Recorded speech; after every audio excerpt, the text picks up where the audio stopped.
Good evening and welcome to the Formula Racing League Assetto Corsa Competizione. Round 2 of the ESSA28 Endurance Team Series takes us to Donington Park in the United Kingdom, just outside the area of Derby. I'm Tom Kent in the commentary position, giving you comms for this evening's action. We've got some drivers of which we'll be interviewing during the course of tonight, so I won't be the only voice that you'll be hearing during the course of the next 3.5 hours.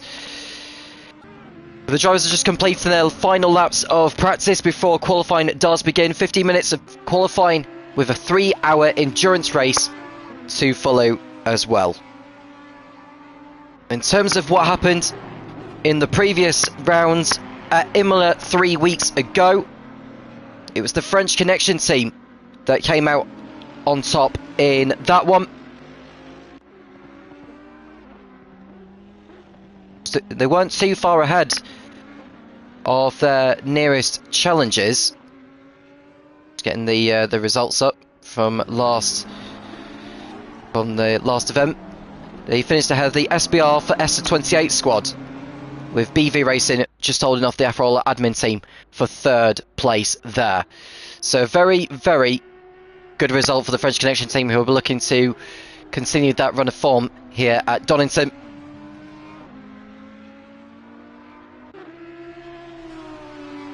In terms of who I'll be interviewing tonight, about half an hour into the action we'll be speaking to Jaki Venek from the Vinef Racing team, and with about an hour to go we'll be speaking to Craig Law from the French Connection squad, and after the race we'll be speaking to the BV Racing team with Nikola Busov and Kamil Makovsky joining me in position.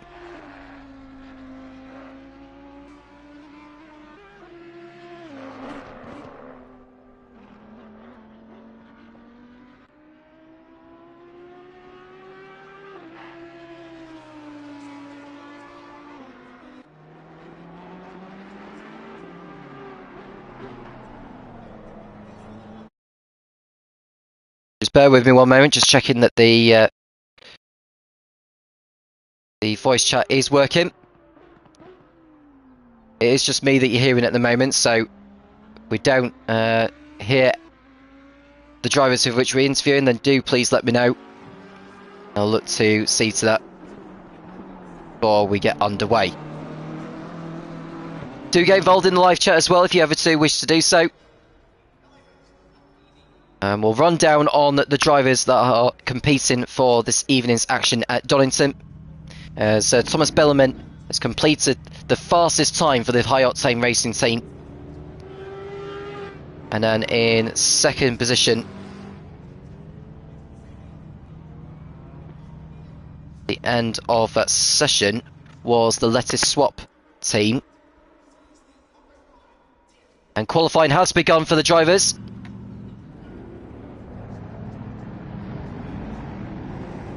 And Nick Landon finishing in 2nd place at the end of practice for the BV Racing squad.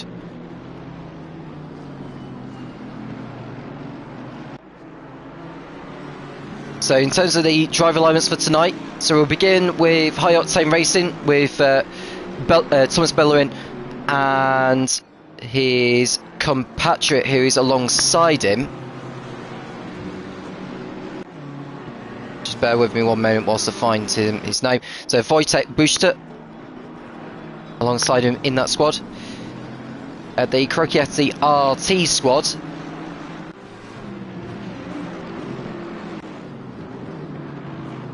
is the Polish driver in there. I'm just trying to see on Simgrin in terms of his actual his 1st and 2nd name. Struggling to find it on there anyway. So Sperciniak and Bitterman alongside them. We've got the 2 Danish drivers within the Finebow Racing team.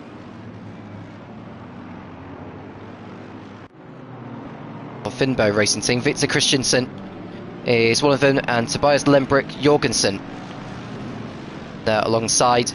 And we've got the 2 South Africans in the African Thunder squad.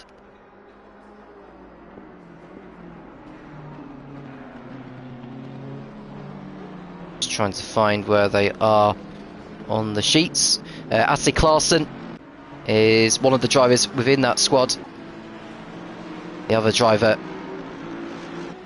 can't quite see on our SimGrid stream, but it's Boucher who is alongside him.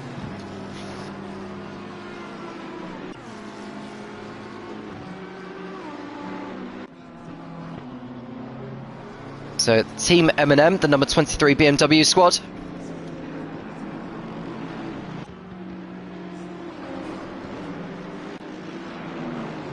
Here's the American Michael Clark.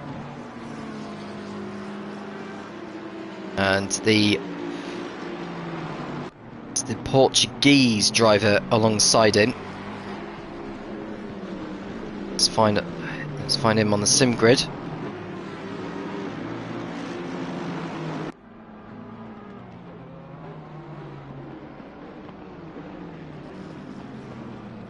Struggling to find there, but his surname's it's Mianco Massa. That's the name that I was looking for. There's so many names on the sheets. We'll run down more of them after qualifying has completed. So we've got the multi-cameras as well. Got all sorts of different cameras we can be using. But so the first lap time, Mike Conway for the FRL admin team going to the top. Sorry, not Mike Conway. What am I talking about? I keep thinking of the real racing driver. I keep getting mixed up between him and the driver. Mark Conway, that was after. I don't know if I said Mike Conway there. Apologies, Mark. Busov has displaced in though for the beefy racing team, 1 minute 27.5. In terms of the fastest time in practice that we saw earlier, was a 1:26.6. So I would expect pole position to be around that figure, so do expect the lap times to be coming down as we speak.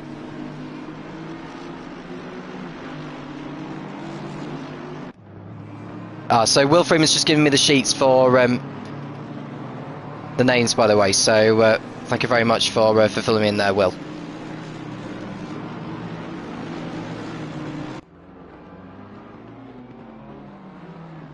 So Langdon, Nick London for the Letter Swap squad, 1:26.8, so that's a big improvement on what the others have already done.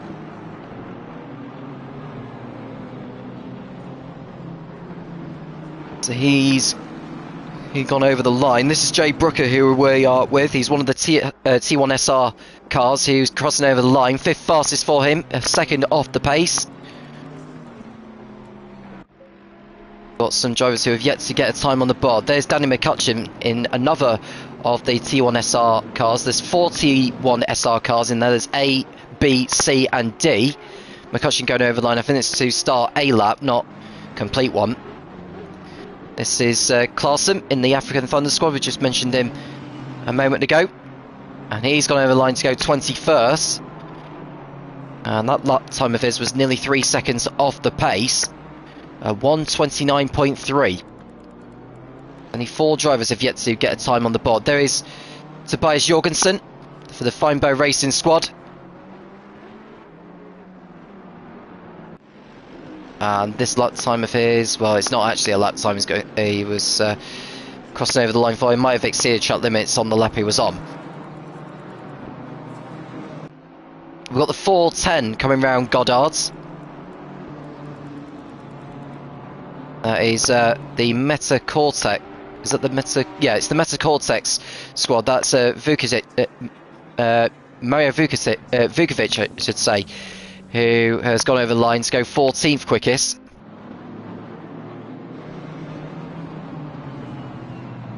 So the car numbers I got wrong earlier, apparently.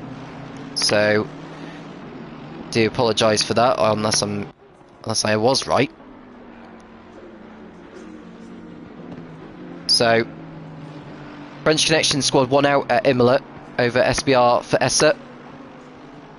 It's BV Racing and FRL admin team with the Super Hutch Racing squad.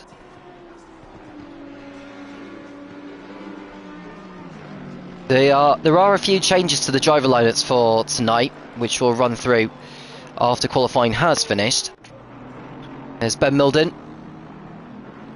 who was battling it out with Will Freeman for the lead 3 weeks ago after the final swap was made.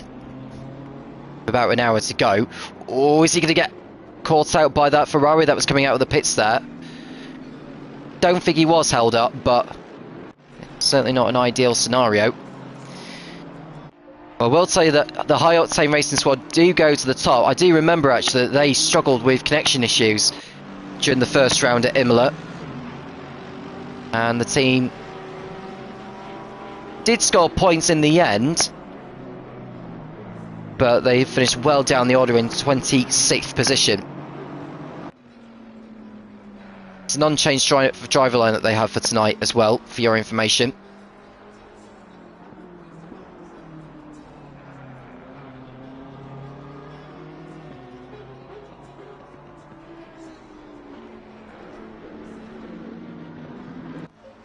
There's London in P2. Well, Vodka's gone to third quickest now.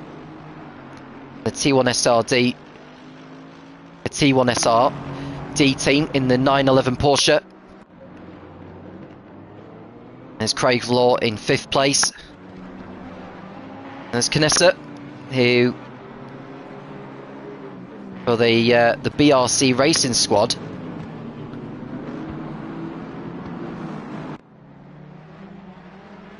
He finished in a competitive 6th. Currently P6 here. Which is very, very good to see. And we've got the Team M&M, Massa in the car, and it's Busov ahead of McCutcheon. Oleg for the Scuderia ORC in 10th place. And Ben Milden down in 14th position. He's got some work to do from where he is at the present moment. But the 89 going over the line, that is Langdon. How is he getting on? I don't think he improved on the lap he just posted, so he stays where he is in P2. Conway in 4th place for the FRL admin team. Brooker goes 3rd. So the highest of the T1SR cars. Ahead of Vodka in the T1SRD spec. By around 1.5 tenths. And McCutcheon in 10th place.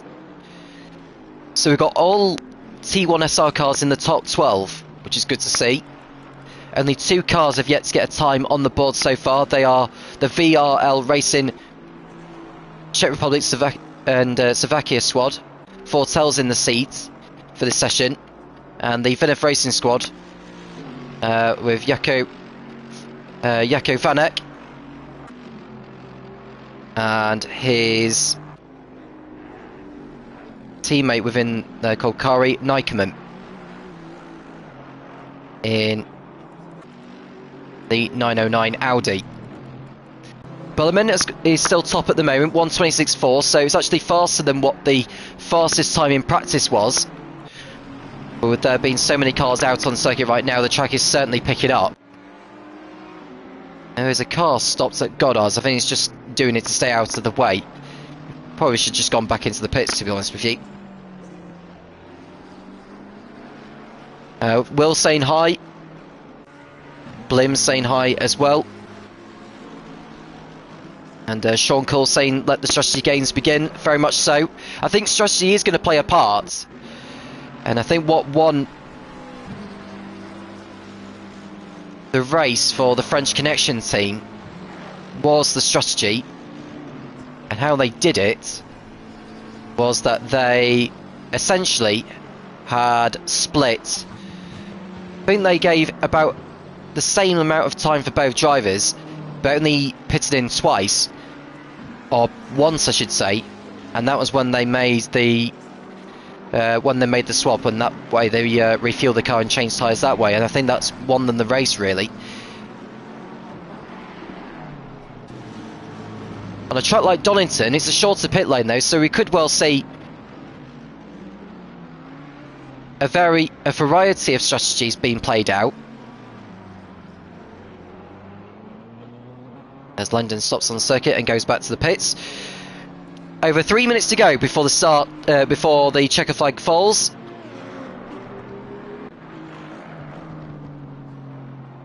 I will mention as well that the the microphone I am using is different to the one I was using 3 weeks ago. Got it last week, and I do feel more comfortable with it. It's wireless as well.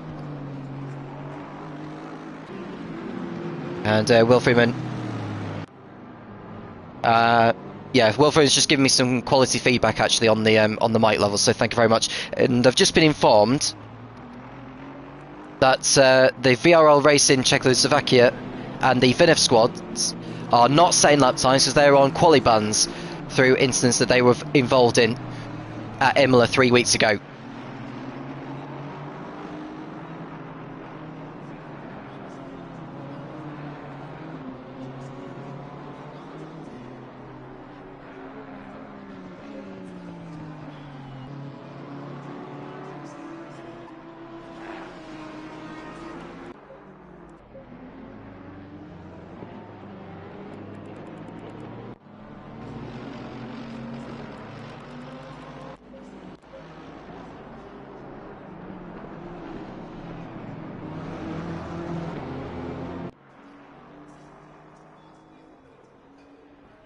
So I have a mic on mute there. Vodka has gone over the line. He stays in 4th place. Ben Mullen up to 5th from where he was earlier.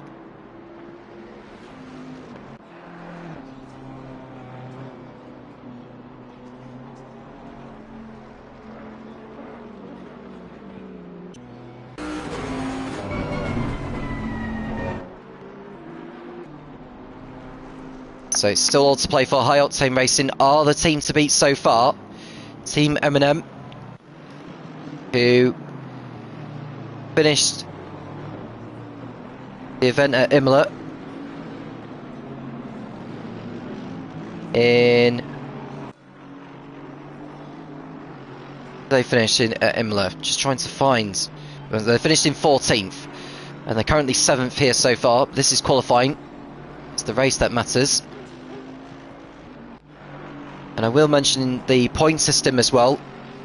That is 80 points for a win, 76 for second, 72 for third. It's a 4-point difference between each position, down to 11th place, and then from 11th to essentially last, pretty much. Point system works out that way, I think. Yeah, I think that's correct. I think the fastest up of the race as well went to the High Octane Racing squad that finished 26th as well. So you do get a point for setting the fastest up of the race. So it's from 11th down to last. And it's 2 bonus points for pole if I'm correct. Well,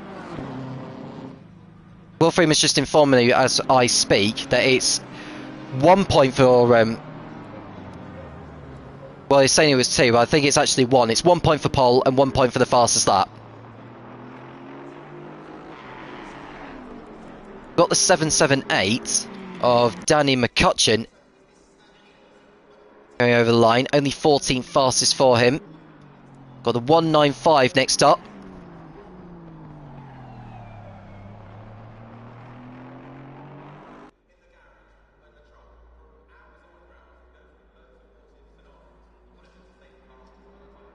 Busov has gone 8th quickest, and slams into the barrier knowing that his session is done.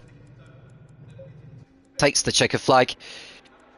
Still got some cars on laps at the moment. We've got the 77 on a lap. That is the Virtual Racing League car of Zik, who I don't think actually competed at Imola. I think he might well have done, actually, thinking of it. But he's alongside his compatriot, Thomas Vandracek. He's gone over the line, he's in 6th place. And the last couple of cars are heading over the line now. There's Mosquito in the way Haggis team. And so qualifying concludes, and it is the High Octane Racing team who end that session comfortably the quickest, and that's a championship point to their name. Let us swap our second with the T1 SRA crew in 3rd, followed by the sister car, the car of Vodka in 4th. Then it's the SBR for ESSA28 squad in 5th. Virtual Racing League in 6th. FRL Admin Team 7th. Then it's BV Racing, Team M&M, and the French Connection squad down in 10th place. So the race-winning team, Imler, I've got a lot of work to do in the race from 10th place. BRC Racing in 11th, followed by T1 SRC. Super Hutch Racing 13th, followed by T1 SRB, the last of the T1 SR cars. So all of them in the top 14.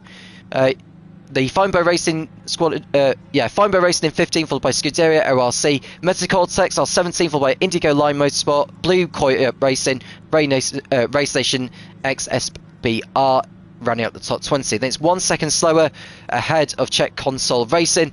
Then it's the Yotasea Tomcats Motorsport squad ahead of African Thunder, YI Haggis, Team Fruite, Crossetti RT, the last of those to settle up time. VRL Racing and Vinef round off the grid. So 29 cars on the grid, and whilst we wait for the formation lap to begin, I'm just going to invite those into the party so that they come on as of when they need to later on. So just bear with me one moment, we'll be right back in a sec.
Welcome back.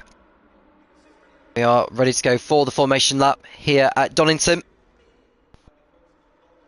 3 hours of racing lie ahead of the drivers. In terms of how many laps we are expected to get in, I would say we're looking at around 120 or something like that. Maybe, probably even less than that, but we'll see.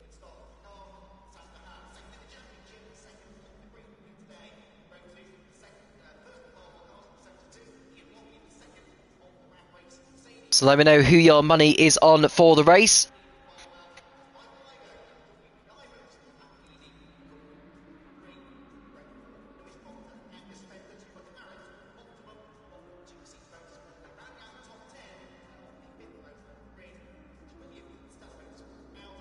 So they're off on their formation there. So a rundown on the grid. High Octane Racing on pole. Let's swap alongside. And it's the T1 SR cars A and D with Brooker and Vodka in there. Then it's Ben Milden in the SBR for ESSA28. Then it's Thomas Vonchacek for the Virtual Racing League in 6th place. Then it's Lewis Robertson driving the FRL admin team car in 7th. Then it's BV Racing, Nikola Busov, who of which we'll be speaking to after the race is over, with Michael Clark in the Team M&M car in 9th, and the French Connection squad with Craig Law in the seats for the first stint in 10th. BRC Racing 11th, Canessa in there with Naisbitt in 12th, the T1 SRC. Naisbitt in the T1 SRC in 12th position. There's Stuart Hutchinson for the Super Hutch Racing team in 13th. Danny McCutcheon for the T1 SRB in 14th. There's Tobias Jorgensen in the Feinberg Racing in 15th place. In 16th is the Scuderia ORC. Dennis Oleg driving the car for the first stint. And in 17th position is Mario Vukovic for the Meta Cortex squad in the BMW 410. There's Tom Fagan, the Irishman, for the Indigo Line Motorsport. He'll be in the first stint in 18th. Blue Coyote Racing with Mikhail Stefanek with the Race Station XS SBR with Hardin at the wheel, Jordan Hardin. In 21st is 1 second slower. The 1 second slower squad. It's a reserve team for tonight as well, with Arkadiusz Mihulka, or Arkadiusz Mihulka. Correct me if I've got my pronunciation wrong. Then it's the Czech Console Racing team in 22nd place with Petru Postel in there, and it's the UTC Tomcats Motorsport squad, followed by African Thunder in 24th. They've got YA Haggis and Team Fulroy. They'll be hoping to go a lot further than they did last week. There's the Krokias RT and VRL Racing squads on the 14th row of the grid, and at the back is the Videf Racing squad with Nikon at the wheel. The drivers are raring to go for the start of the race here at Donington, 3 hours ahead. How will they get on here at the start? Just waiting for the green flag to fall, and they're off! How does Bellerman defend? Defends the inside into turn 1, and that's Fuvka on the inside there in the T1 SRD car, Porsche 911. He's up into second place, so a cracking start for the German driver. They all seem to be getting through Kramer as they come down. This could get a little bit topsy-turvy as they all go through. So they're through set to 1, no problem.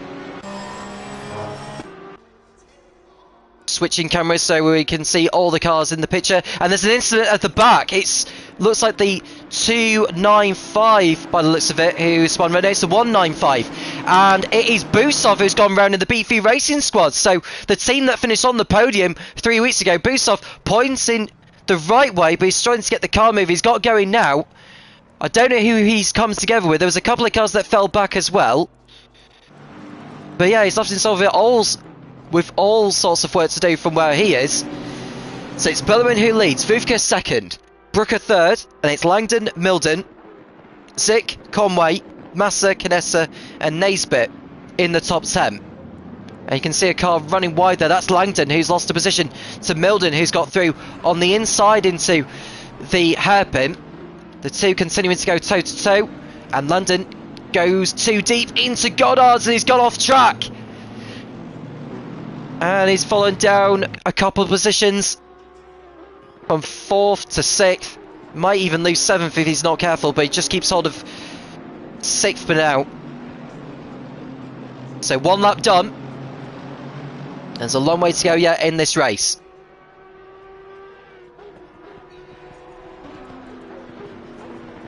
So Bellerman, no problem so far. This is the pace that we've been missing 3 weeks ago, before connection issues had kicked in for the team. Seem to be putting one right here. If they're going to win the championship, they're going to need to get the maximum they can get in the remaining races to snatch the title from everyone, pretty much. It's so far so good for them. 2.7 seconds they've got of a lead so far. Now some cars may be running less fuel than others, so there's that to bear in mind.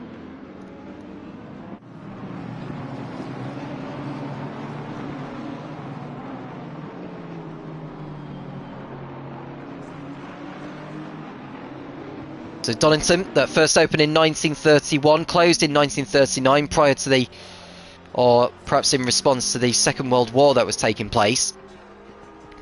It reopened again in 1977. Seen all sorts of racing, including Formula 1 that did its one-off appearance at this track in 1993.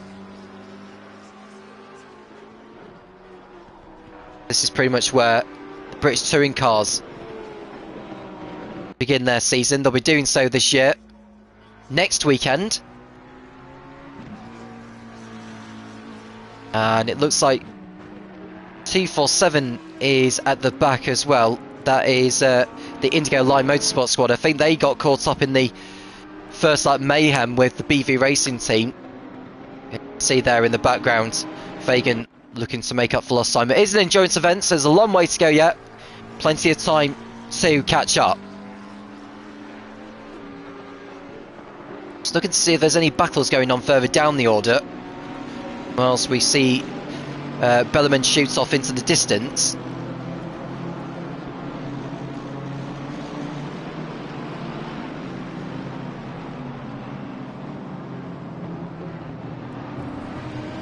There's a move there. I've just seen McCutcheon fall down the order at the start. He's got some work to do from where he is. I think the T1 SRB had a very tough time of it. And there's a car going off there. Who's that that's just gone off?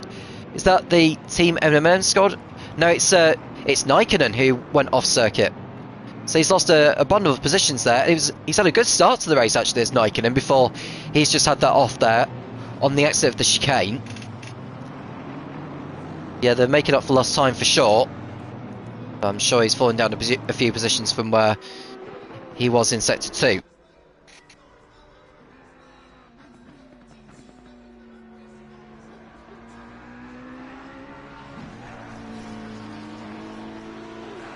Well, lap 4 of the race already, and 4.6 seconds is the margin between the High Octane Racing car and the T1 SRD. Brooker keeping Vodka honest at the moment. Brooker has shown some good pace actually, thinking of it, both in the Endurance and in Taco Tuesday last season. Not sure for certain which tier he'll end up being in the Taco Tuesday series, which resumes on Tuesday.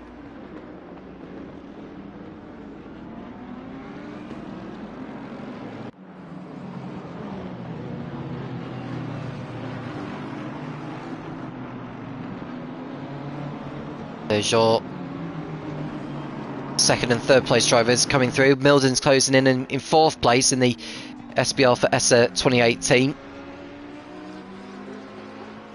French Connection still down in 10th place.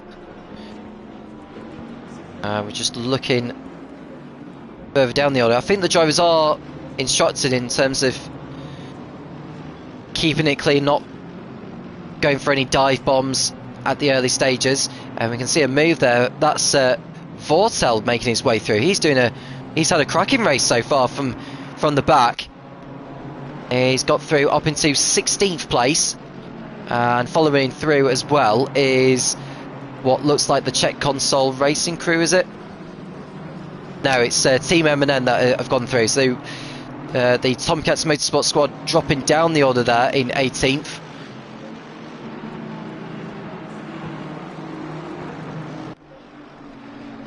And Busov down a lap now on the leaders. I think he came into the pits for repairs at the end of the opening lap.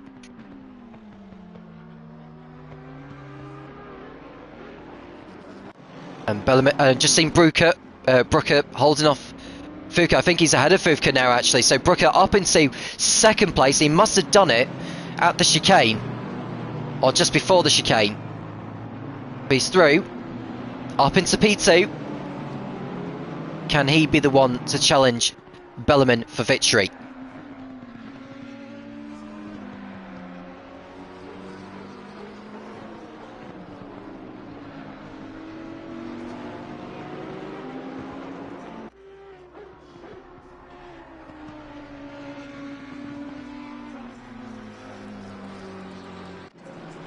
Naisbitt in 10th place in the T1 SRC.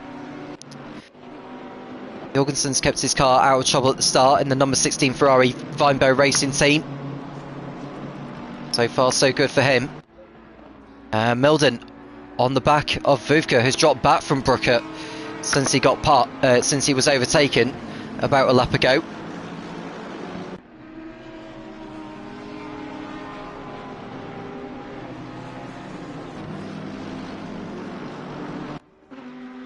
Down the back straight they come.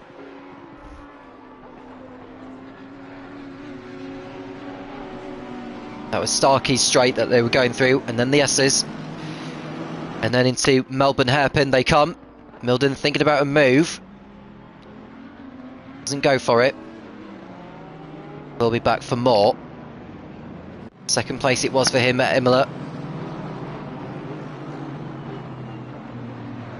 Was for the SBR for ESSA28. There was a car leaving the pits. Sorry, no, that's not a car leaving. That's actually Bellarmine.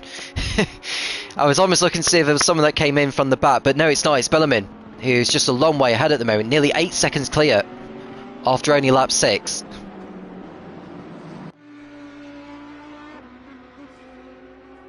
Imagine the gap will be even bigger through sector 1, 7.7. So Brooker beginning to match Bellarmine's pace. If we look at his times, so the last lap he did, which is best lap of the race so far, 1:27.7, compared to Bellarmine in the lead, who did a 1:27.1. So Brooker, so far in this race, is around about matching the same times as what he's doing as well. So, but if he keeps playing out these laps and not having to dice it out with anyone, he could well be closing in. But he's lost so much time on this lap to see Bellarmine already. And now looking further by, that's Milden on the inside there of Vuvka. And I think this is going to be a change in position. Milden gets the car slowed down, and he's gone through into third place. That was a very clean and tidy manoeuvre there from the Brit. In the Bentley, passing the Porsche. And that's him up into the podium places. So Vuvka beginning to struggle after his lightning getaway at the start.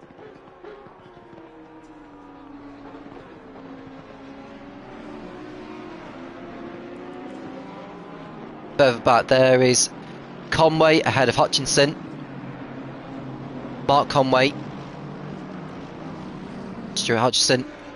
And behind them is the Italian Giovanni Canessa, the BRC Racing squad. Craig Law up into 9th place now for the French Connection team.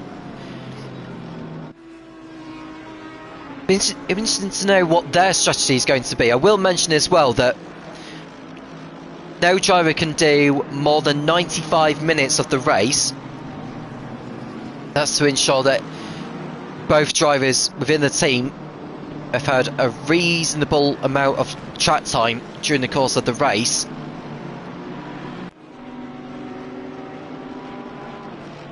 In terms of how they decide to do that, one could do about 45 minutes for the first stint and then swap, and vice versa, and then do a repeat of it. So 45 minutes for one driver, then 45 minutes for the other, and then swap back again, and then swap back again for the last stint. One driver could potentially do the first half of the race before they pit in, and then swap, obviously, and then the other driver do the remaining race without needing to do another stop. But another strategy that we saw a lot of the drivers do at Imola is they only swap once, but do a pit stop during their stints as well. So they're basically coming into the pits a total of 3 times, including the swap. There's Bellerman, nearly 10 seconds clear now over Brooker in second place. Milden third, Vodka fourth. It's Langdon, who's 4 seconds clear of Conway, who's holding up a snake of cars with Hutchison, Canessa, Law and Naisbitt, who's a bit further back from this quadruplet. All coming down Starkey straight before the S's.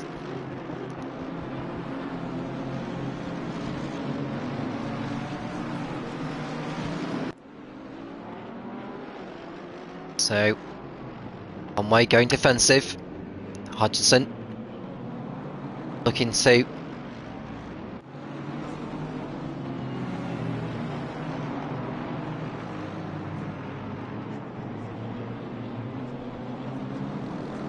Conway doing a terrific job holding up Hutchinson, but he'll want to try and close in on the top 5 ahead.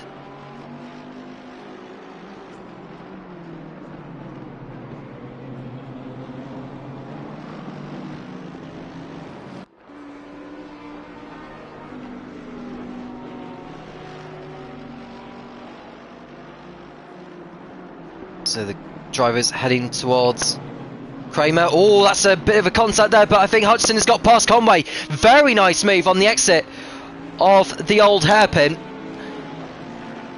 Or the Craner curves, I should say. And Hutchinson is through and up into 6th place. Canessa is also looking at Conway.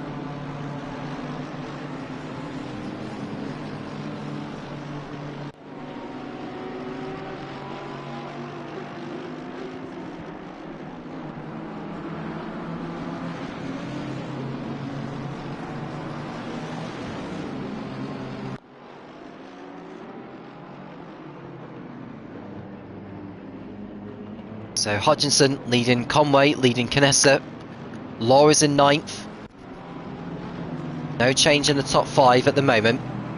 But Bellerman is over 11 seconds clear of the rest.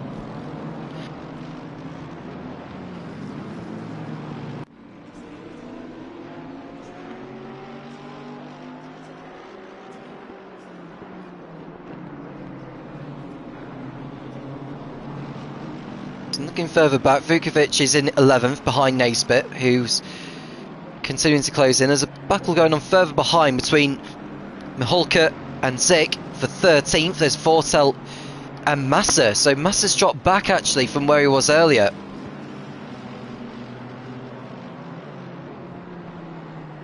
I might well be wrong actually. McCutcheon 17th, head of Polidetto Neto. Nykel in 9th, and tell you that Dennis Olig is in the pits.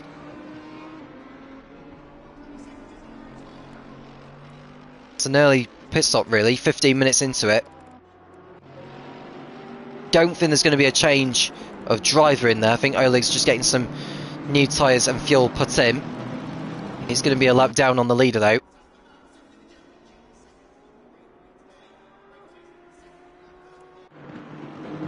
Bellerman unstoppable so far. Brooker in P2, then it's Milden, Fufka, Langdon. Hutchinson in 6th position ahead of Conway and Canessa.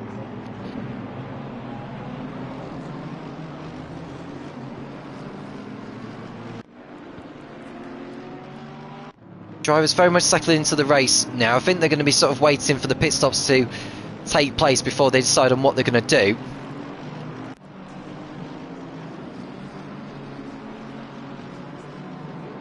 Now, Dennis Oleg has been in the pits for some time. He's coming out now behind Fagan, and he's behind Busov, who's just got past. So early down in last place, Busov trying to make up for lost time.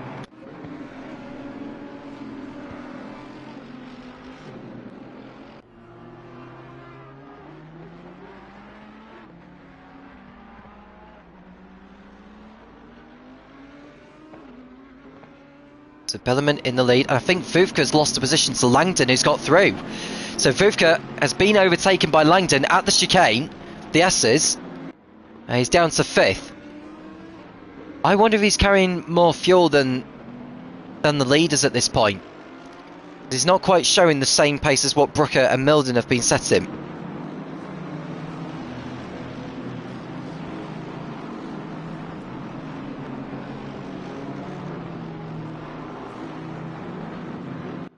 Around about 10 minutes time we'll be speaking to Jako Vanek.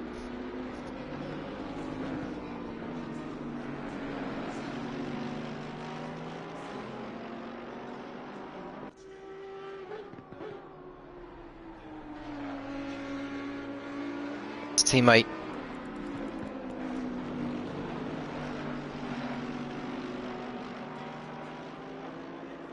Kari Nikeman, I think, is in 19th position.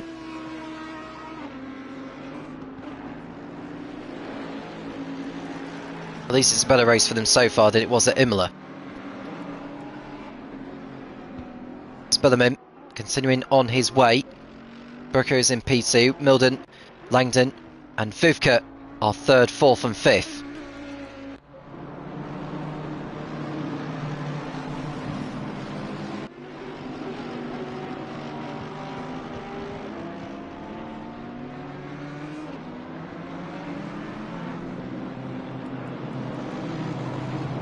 Vukovic in P11 with Stefanek in 12th for Blue Coyote Racing. Holker with Zik, who's got a good exit. Holker was slow coming out of that, and Zik accepted the invitation and got through.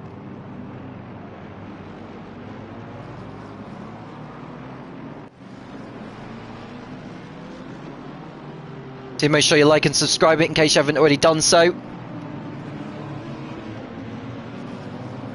Check out all the other leagues that the Formula Racing League do, including Taco Tuesday that begins Season 9 on Tuesday night. I'll be in comms for Tier 1. It's also the Discord group in case you want to follow or join. There's also the Facebook and Instagram pages for you to follow so you can keep up to date with everything that's happening within the FRL.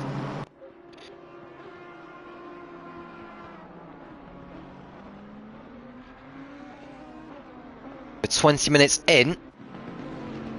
Bellarmine making it look so easy, but there's a long way to go. There's an off, I think, for the 247 of Fagan. If that's just to let cars through. Coming out of what looks like Coppice.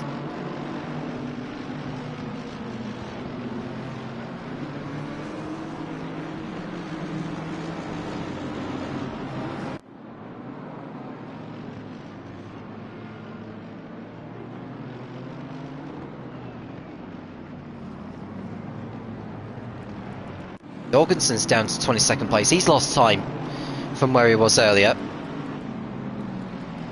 He's in 22nd place.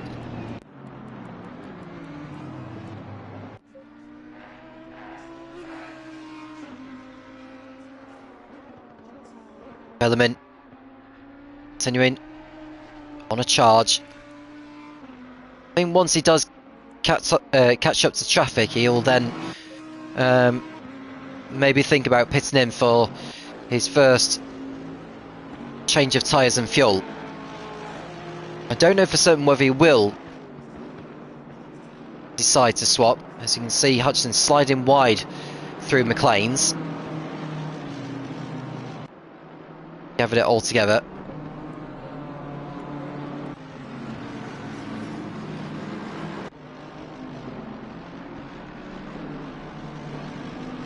Now, Bellarmine's pace has been extraordinary so far. It'll be a matter of whether his teammate Wojciech Buszta will be setting a similar pace to what his teammate has done. Milden running in third place comfortably. I think Vivka's got back in front of Langdon, you know. So Vivka back into fourth place, ahead of the Mercedes AMG.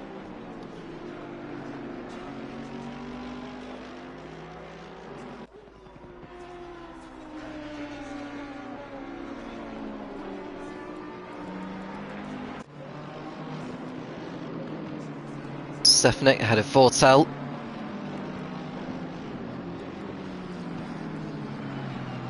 Looks like Blims has been in the pits for some reason. Oh no, I think that is the Scuderia ORC. I think there was a driver swap actually when Dennis Oley came into the pits and Blims took over. So he's in 29th position. The names may not update until they've left the pit lane. That might well explain it. There's Busov, who's in 28th, so at least he's not in last place, but he's got some ground to make up. Tom Fagan is 9 seconds clear of him.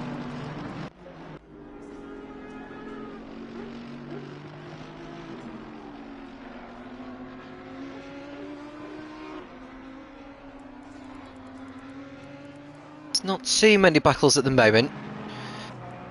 I was very much in single file. Not daring to go for anything at this early stage, although Vortel may decide to have a look on Mikhail Stefanek for 13th.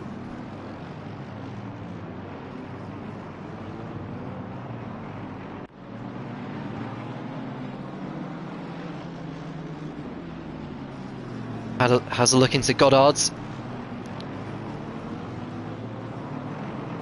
Can't make the move stick at the moment, but he has to settle in behind. And the outside into turn one. Can't quite go through. Sits in behind for now. With the Craner curves. And looking further ahead, it looks like Vukovic has closed in on Giovanni Canessa. Got similar liveries, these actually. And they are both BMW cars.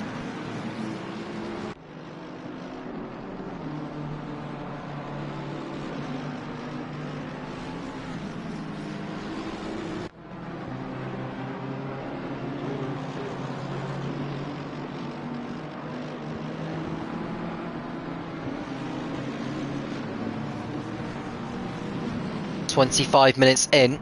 It's a long way to go, but it's looking very good for the high octane racing squad. Certainly a lot better than it was 3 weeks ago.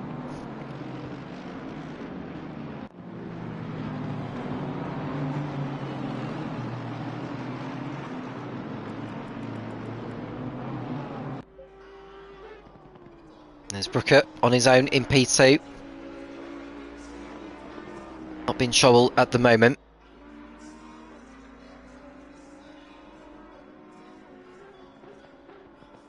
We'll mention that the T1 SRA crew finished in 17th at Imola, and they're certainly going far further. I was going to say a lot further here. Perhaps it's their kind of circuit. And there's an off on the exit, or on the approach to McLean's, and it's the 208 that's spun round. It's the French Connection car, and Laura's gone off at the Craner curves.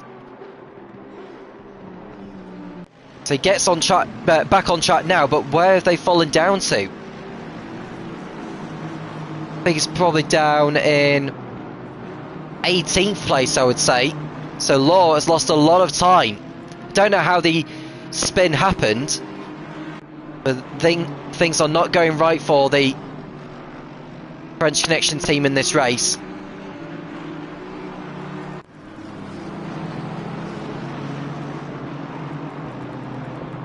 And we've got a pit stop, and it's the T1 SRA car of Brooker who is in. Stops in his marks now.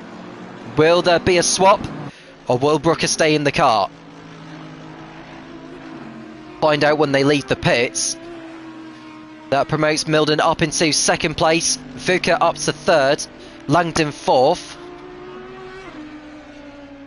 I'd probably say Brooker's going to rejoin round about where Law is in 18th place.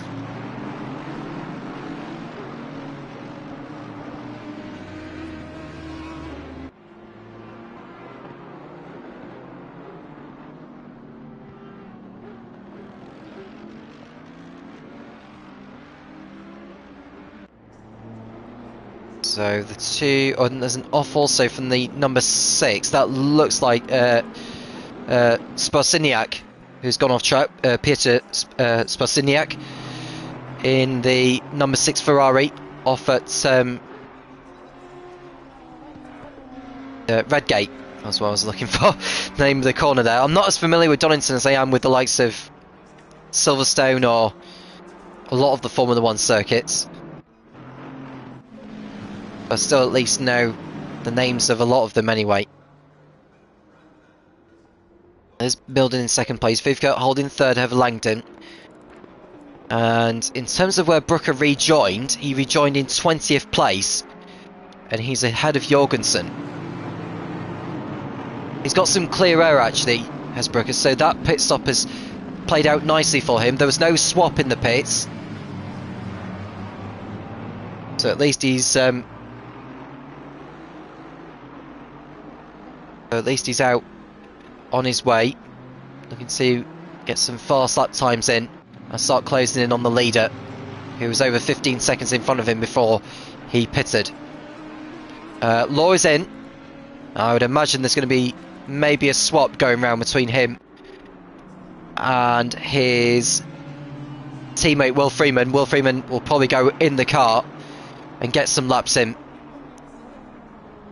and try and rescue the team's race after what's been a very difficult one this evening for them up to this point.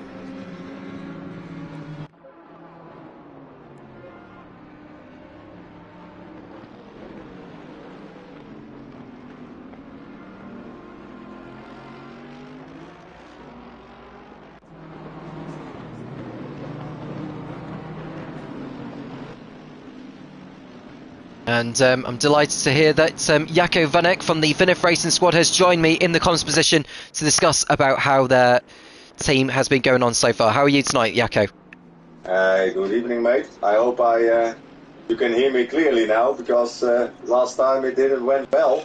Yeah, well, I'll find out whether we are being heard on air anyway. Yeah, but yeah. Well, let's discuss about tonight so far then, because your teammate Nikinen wasn't able to set a time in qualifying because the team was serving a ban in response to... okay, but in terms of how he's doing so far from the back, he's up in 17th place at the moment, probably up another couple of positions because we've got a couple of more drivers in the pits. But he's doing a superlative job so far, isn't he? Yeah, superb. And you know, he has a full tank with him. So, doing a great job. And I'm really proud of my teammate Karimati.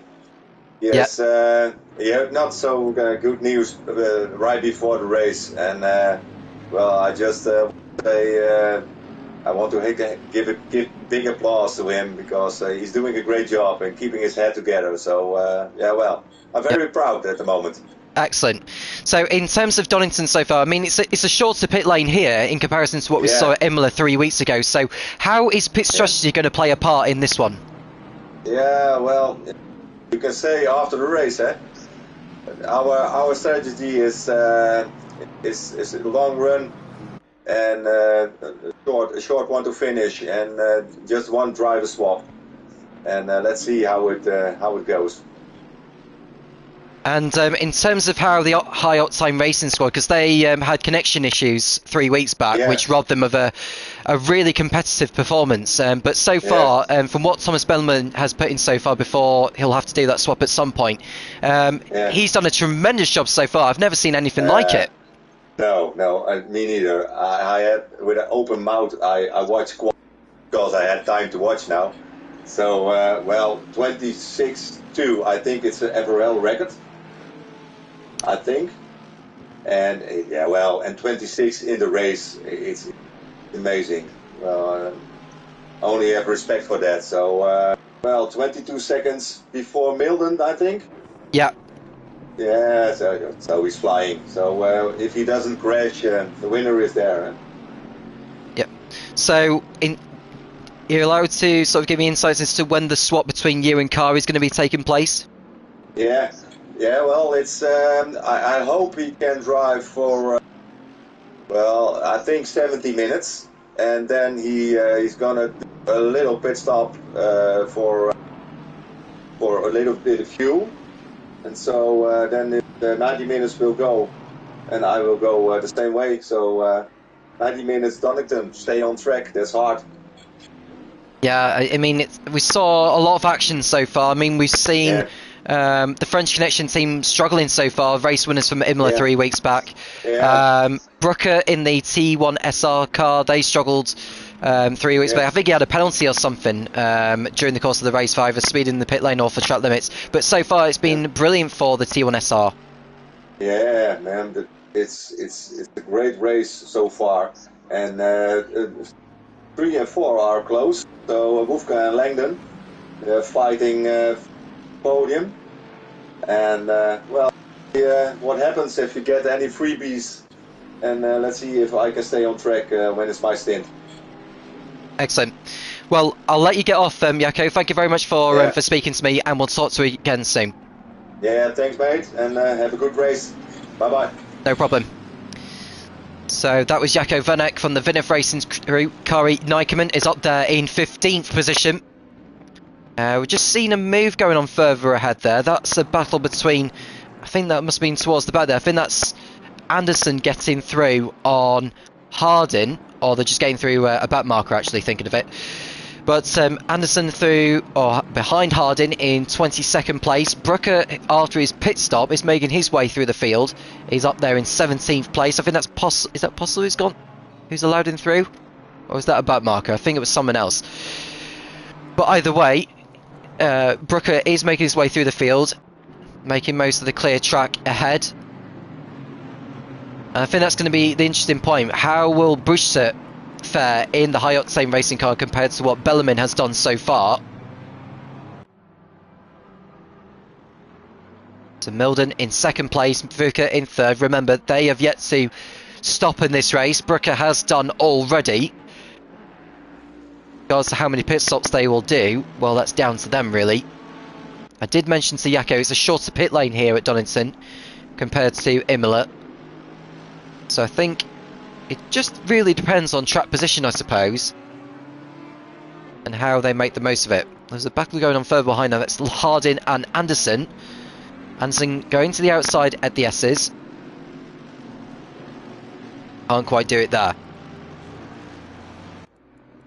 Good news is that all 29 cars are still running in this race. Fagan down there in 29th place.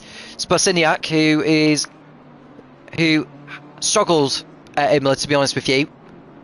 Weren't really expecting him to blow anyone away. Just seen the Team Foy crew running in 27th.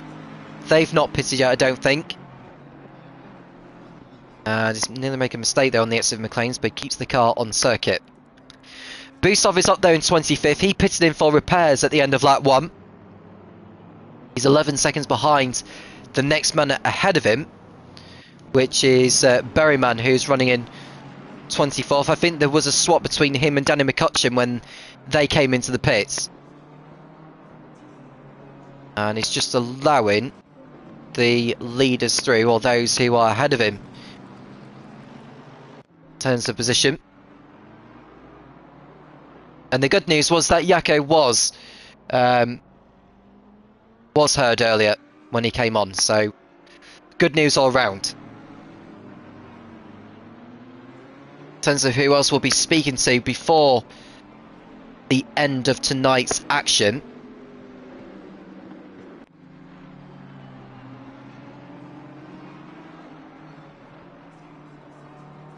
speaking to Craig Law from the French Connection team. He's currently out there in, well, he's towards the back actually, in 23rd position. He had a spin at the Craner curves whilst he was running in 8th and lost 10 positions.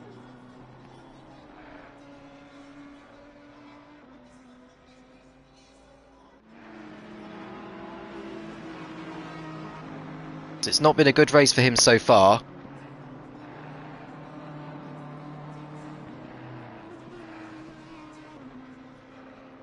So we're speaking to Craig in around about an hour and 22 minutes from now. And then after the race had finished, we'll be speaking to the beefy racing drivers of Nikola Busov and Kamil Makovsky.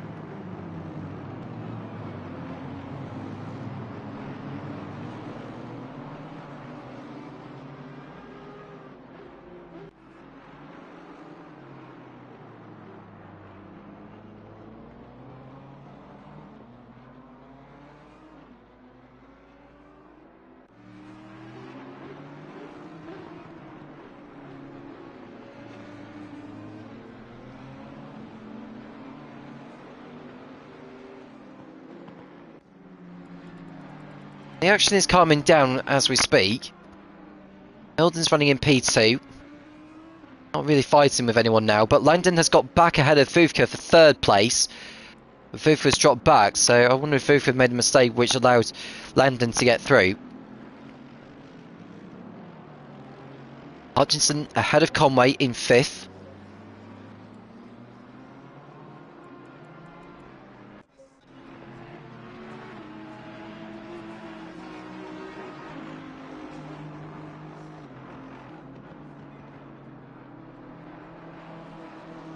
That is Bellarmine lapping. Looks like Busov has just got through. Busov is running. No, it's not Busov. Sorry, it's the team fully crew, and there's a penalty dished out to the number 89, and it's Langdon for track limits. So a drive-through penalty for the 89 Mercedes AMG at this stage of the race as well. Didn't expect him to be getting a penalty at this point, but he has done now. So they'll have to come in within the next 3 laps to get that penalty served. I suppose the good news for him is that the pit lane isn't as long as what it is at Imola, but he's definitely going to be losing a lot of time. So I'd imagine he's going to be using the next couple of laps to just get the hammer down, make the most of the track position he's got ahead of him, and bridge out enough of a margin for when he does exit the pits. And I would say he's going to rejoin in 10th place unless we see more pit stops between now and then. There's an off also from the 909. That is Nikkonen, who's gone off on the exit of the Craner curves. He's dropped down a few positions from where he was earlier, which is a massive shame. He's fallen down to 17th place, so he's lost 2 positions after that spin. Don't think it'll be too long before his teammate Jaco Van Eck takes over the car.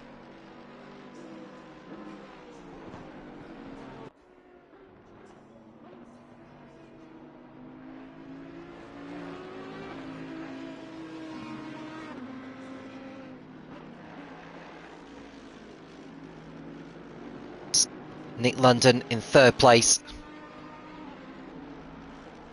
Ruin that. I mean, he'll lose around about, I would say around about 25 seconds. Probably around right.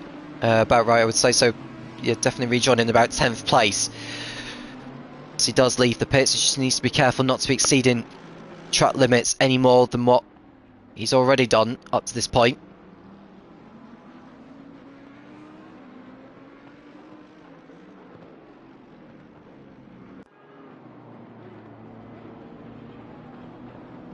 have one more lap before he does pit in. Or will he go for it this lap, I wonder? No, he's carrying on for one more lap, so carries on as he is. Don't know whether turn 1, the entry to turn 1 is where he's exceeded the track limits the most at. Whether it's the Craner Curves. I think the Craner Curves is where he picks up the last track limits warning. See how he tackles this one. Goes through there alright. Vortel comes in for the FRL Racing team. So we should expect to see his teammate take over the car for the next stint, unless he decides to just come in for fuel. FRL Racing team, so Robbo Vodka is his teammate. We'll wait and see whether he will give the seat up.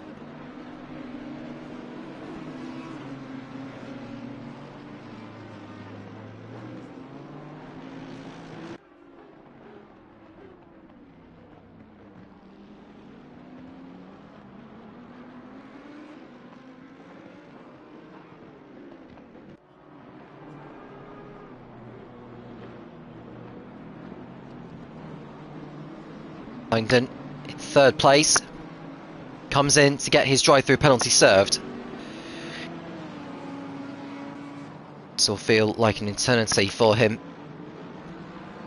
Going down the pit lane.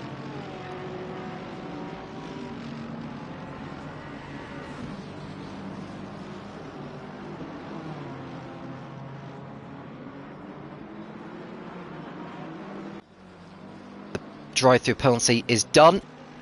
So where is he rejoined after that? He's rejoined ahead of Conway in 5th. So he didn't lose as much time as I thought he would do.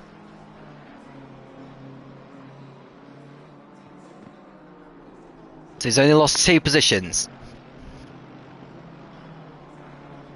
Stefanik comes in for the Blue Coyote Racing team. Now, in terms of the other pit stop involving the FRL Racing team, was the swap taking place? Let's have a look. No, Vortel is still in the car, so I think at this stage of the race, some drivers will be thinking of just doing a pit stop about halfway through their stint and then switching the cars over.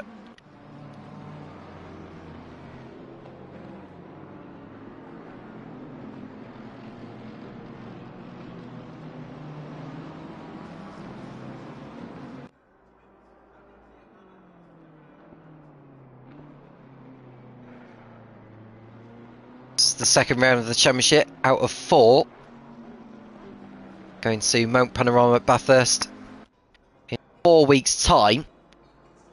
Season finale will be at the end of May at Spa. It will be a 4-hour endurance event for that particular one. It'll be a very exciting one for the drivers for sure. A draining one, to put it into perspective. Hudson in the pits. So Langdon goes back through into 4th place. About 10 seconds behind Dominic Vodka.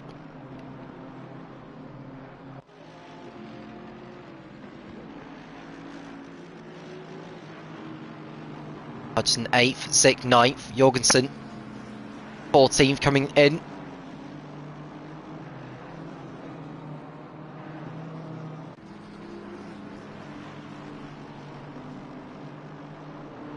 Tell you that Bellerman's lead over Milden, the last time we saw, I think, was something like 23.5 seconds.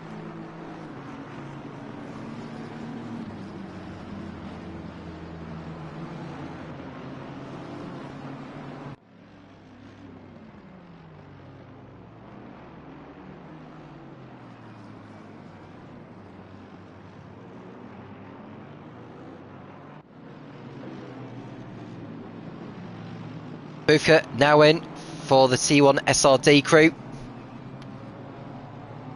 Langdon also coming in, this time for fuel and tyres. See from the helicam there, what's going on.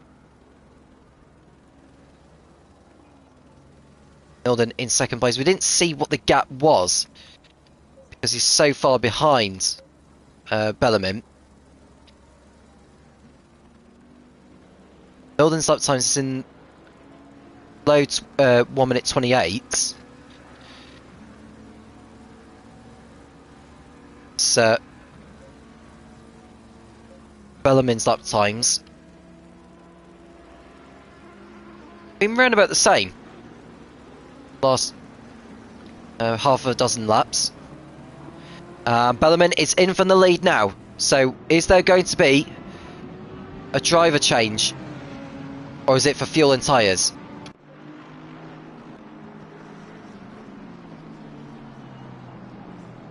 Milden decides to stay out. I wonder if Milden's deciding to do the same strategy as what him and his teammate did at Imola 3 weeks ago. Sean Cull, his teammate within the squad. 24 seconds, well, say it was 24 seconds, it would be less than that. More than that, I should say, before Bellarmine came into the pits.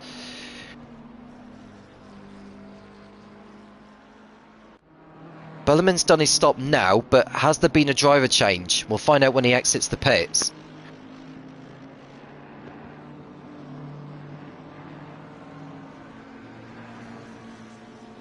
Right back in a moment whilst you watch the racing. Just bear with me 1 minute.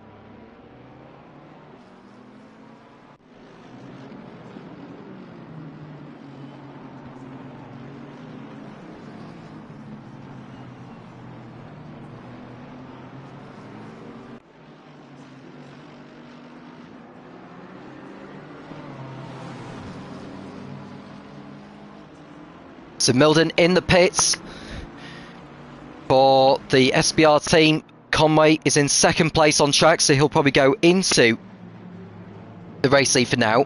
And I can tell you that there has been a swap within the high octane racing team. As Wojciech Buster is in the car now.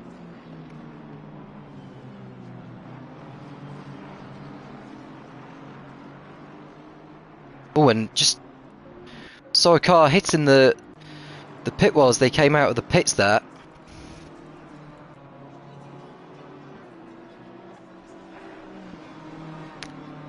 And Vodka goes into second place whilst Milden's been in the pits. I think Milden's done actually a quicker stop than what the swap actually happened. So Milden stayed in the car for now. The swap happened at the high octane racing team, so they're obviously doing a different strategy to what the SVR team are doing. There's Canessa, who's in third place, hasn't been in the pitch yet.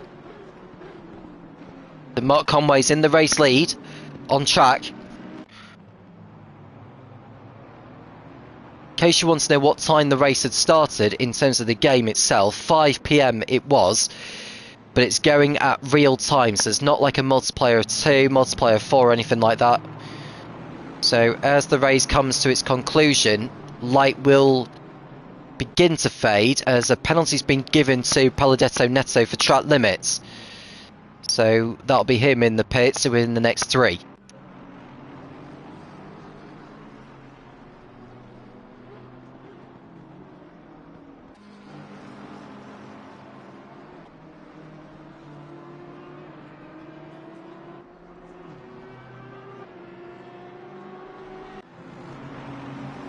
And we've seen Conway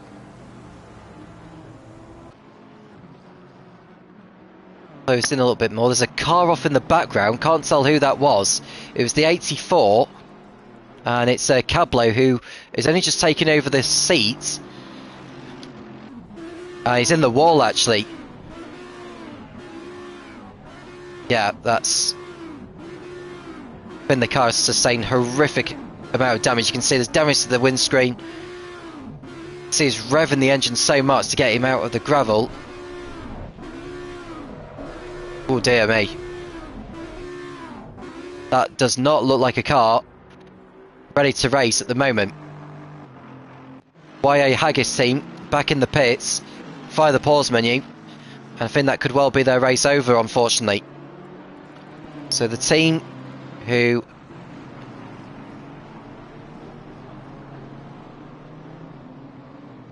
see where they finished at Imola. They came home in 18th, but had a difficult time of it here. And I just seen Busov has been given a penalty as well. I would think that'll be for track limits. So the race going from bad to worse for him.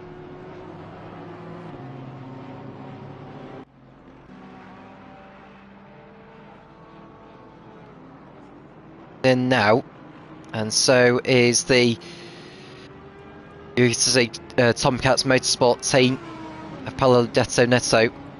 Now he cannot do the swap whilst he's doing the penalty. He has to be going through the pit lane and take a pit stop or the swap next time around.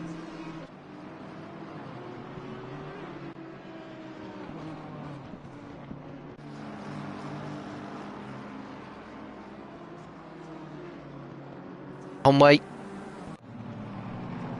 Lead cut down to less than 3 seconds.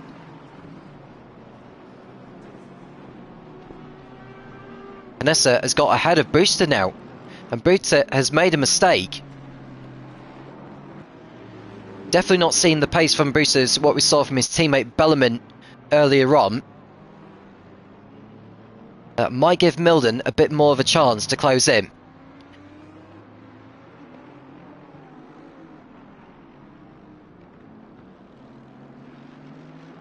And we saw a swap also at the Super Hutch Racing team. And it's Demian van der Waal taking over the car from Stuart Hutchinson.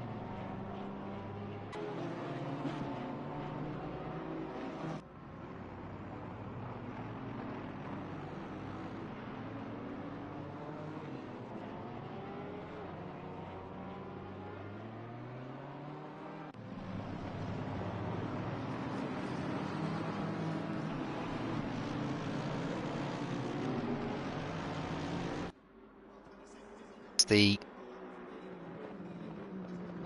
Rages, and I think Leonot is also in the Porsche 911 in place of Dominic Fuvka. He's clearly done the swap.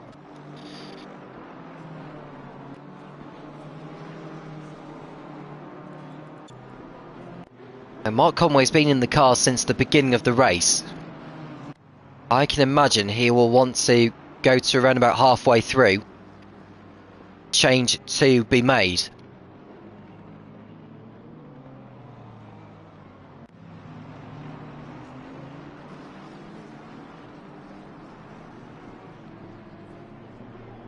Approaching the end of the first hour. So far so good for high octane racing. But they will need to do another pit stop because Brewster won't be able to do the remainder of the race. There'll have to be another swap. All Conway needs to do really is just keep his car on circuit and start putting in some fast laps for when he does make the swap. And Lewis Robinson will take over the car for the remainder of the race. So can the team that finished in a fine 4th place at Imola snatch the race win from High Octane Racing, who have had the race in their pocket really opening stages, as Palladetto Neto comes in, and it should be Daniel Moreira taking over unless Palladetto Neto decides to stay in the car for for the next stint. But I can imagine at this stage of the race there will probably be a swap going on.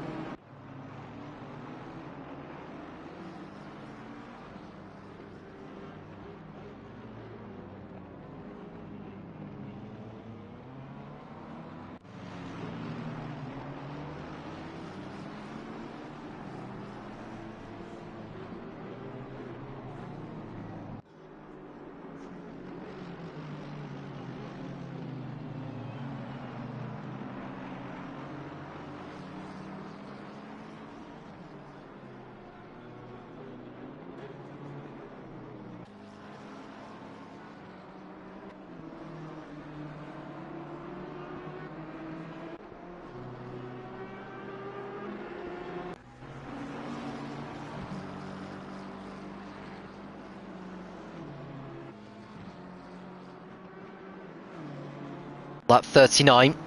I'm just seeing a battle for second place hotting up between Knessa in the BRC racing car and Brewster in the high octane racing.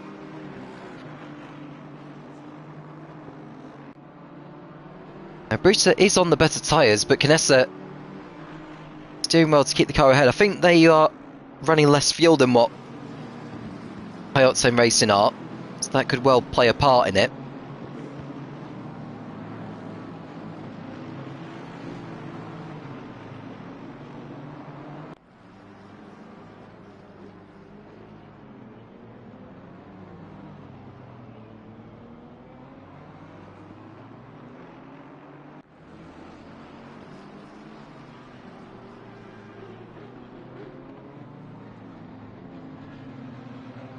Around the last turn, Knessa stays in second.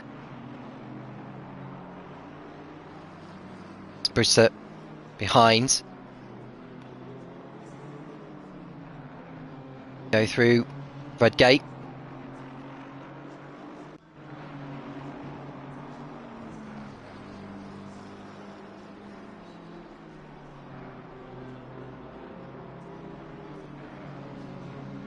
The race is pretty much hotting up now, given the variety of strategies going on throughout the field.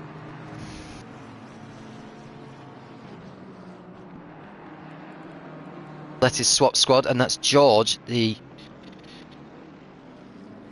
Apparently he's from Georgia. What I've got on my sheets. Ryan George. Or is he from Malta? I can't quite tell whether it's. I think it's Malta actually that he's from, not Georgia. My apologies. But George, I think, has got. He's right on the tail of Vortel. Now remember, it was Nick Langdon who was in that car earlier before Ryan George took over.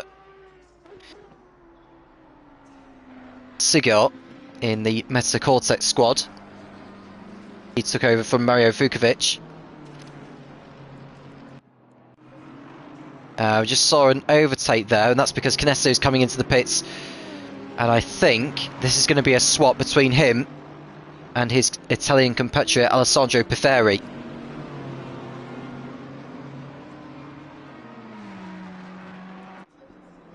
Milden goes back into third place. Brooker, who's kept his car out of trouble during the second stint, will go back up into fourth.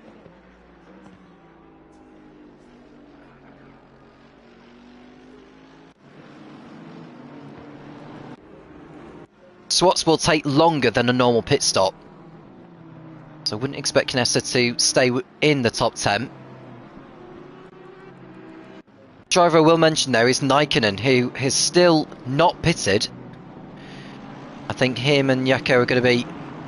He'll probably wait until around halfway to then make the switch.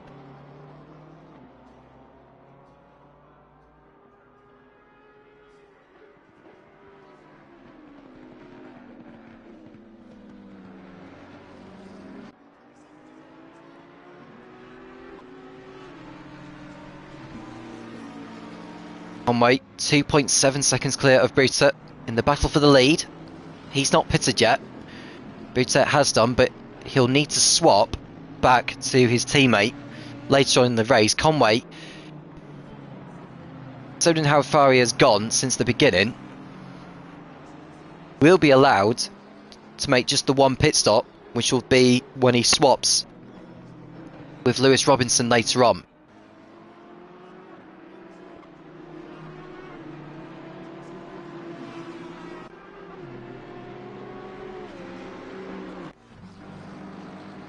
I will tell you though that Bellarmine was very, very quick. Like, I've never seen anyone so quick in this game before. 1.6 seconds is the margin through sector 1.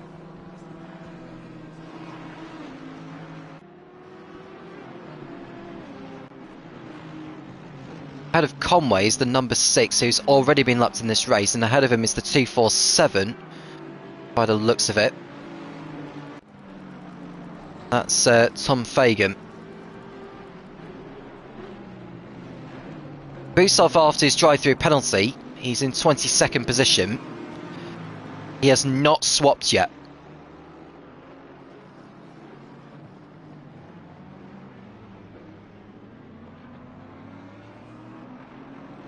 One second is the margin now. Now when will Boots decide to go for it on the FRL admin team? And in fact, he won't need to, because Conway is coming in. Now, if the swap is going to happen, then Lewis Robinson will have to come back in to do another swap with Conway. This could well be... I think this will be a swap, because I think that Robinson will do the next 90 minutes or so before he hands it back to Conway. Now, Conway's been in the car since the beginning of the race. He's been in there for 1 hour and 3 minutes, so he's got around about 32 minutes left on his allocation. And in actual fact, it's a quick pit stop. And he'll come out in front of... He's behind Brooker, but he's ahead of Van der Waal. So Conway's come back out in 4th place.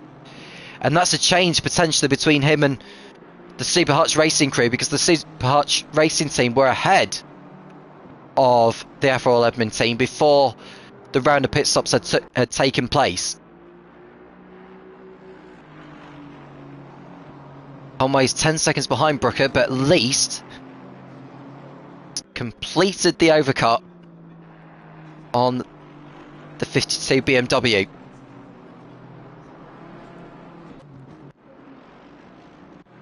So it's order as usual. High Octane Racing in the lead, making their way through back markers. Only 7 seconds clear of SPR.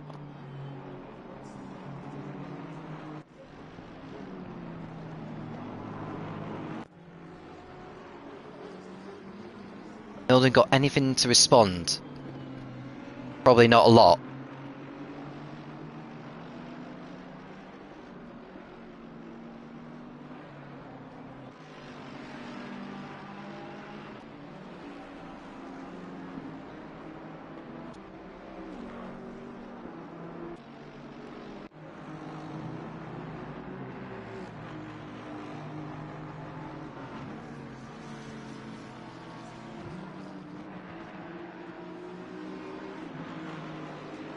And from what I've been told by Blue Mosquito, who's just come into the live chat, is saying that someone has been in control of their car. Someone else has been in control of the machine, which is very unfortunate. And the YI Haggis team have gone no further in this race, which is disappointing.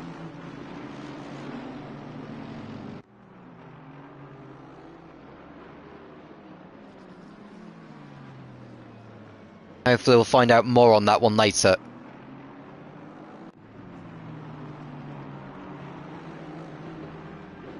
Knessa is ahead of Knott in the battle for 6th place.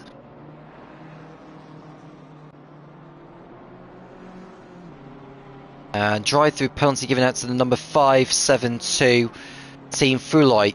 And it's Fleury who has exceeded track limits too many times.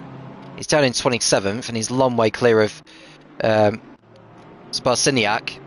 Don't think he's been in the pits for a change of driver just yet.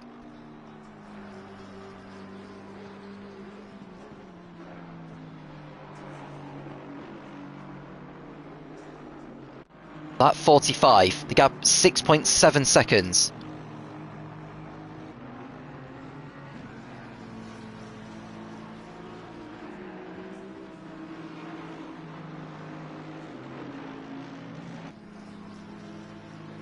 Riding over the curbs. And Fleury's drive-through's penalty has been completed, and he's out on his way.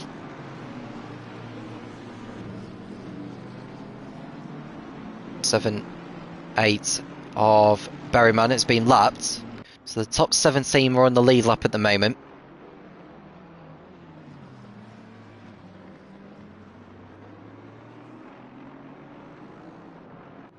Hope Brooker's coming in saying, "Go Jay."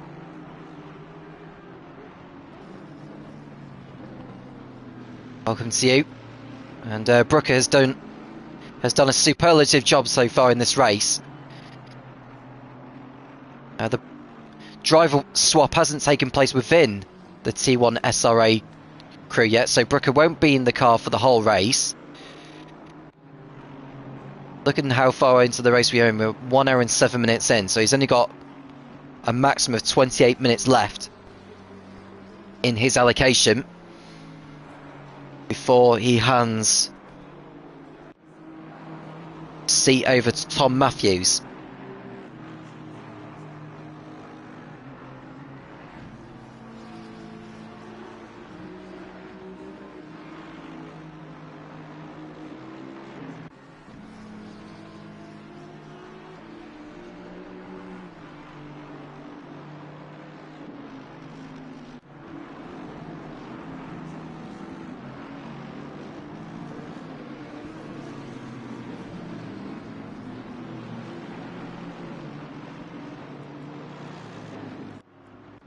.7 seconds is the margin still, so Milden's still keeping himself in there. He's also still yet to make the driver swap.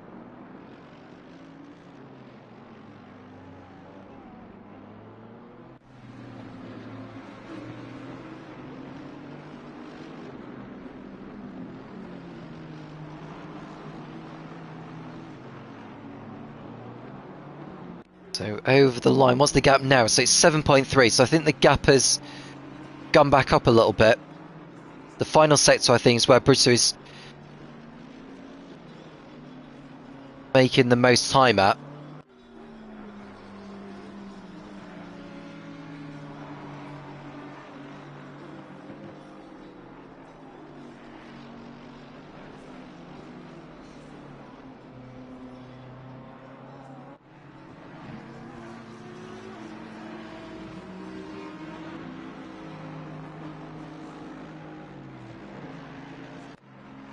Brooker running in third place. How far is he behind Milden? He's only 24 seconds behind. Well, he's 24 seconds behind Milden. So I think the chances of the victory for Brooker are increasingly unlikely, but a podium position is still very much possible.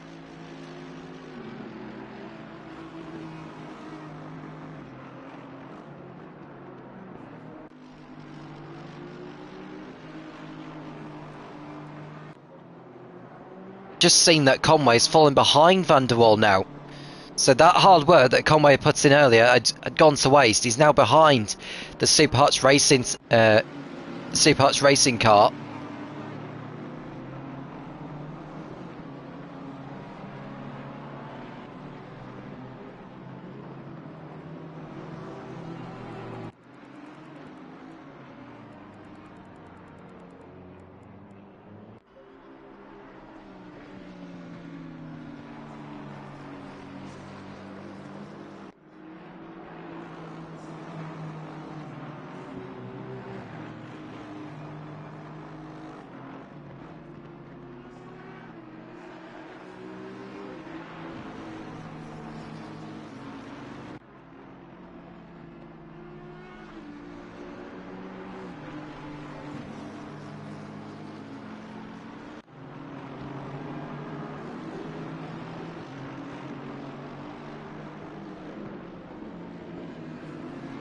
Busov is finally in.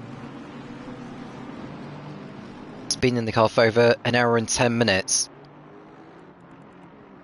Raikkonen is also taking the opportunity to pit him. His teammate Jaco Van Eyck will take over for the next 90 minutes, I'll probably say, before the swap is made, or the final swap is made.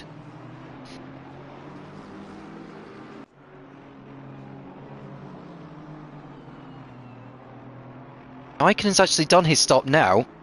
I don't think he actually made the swap, unless the swap was made absolutely brilliantly quick.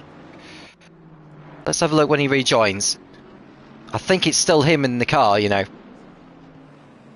And he's gone into the gravel, into turn 1 there, so that won't have helped. And he's lost another position to Craig Law for the French Connection team.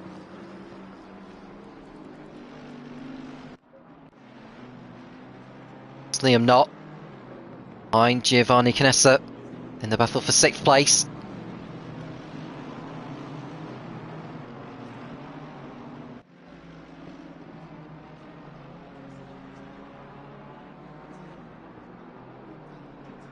Knott thinks about it when he goes through turn number 1.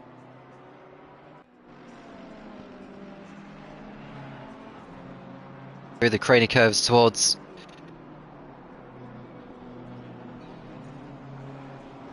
end of the first sector. So we'll continue fighting it for all he can.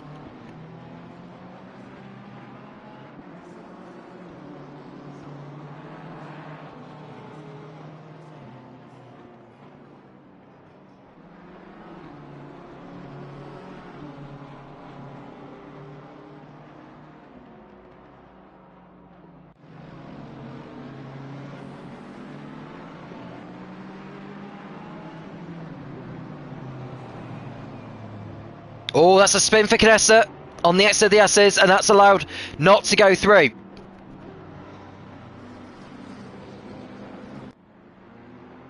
That was a terrible mistake there by Canessa, who was caught out on the curbs at the S's. And is falling back behind the Porsche. Conway's beginning to fall back from Van der Waal as well, so Van der Waal's doing a decent job of it in the Super Hutch Racing car. Rucker is P3. It's over 8 seconds behind the leader.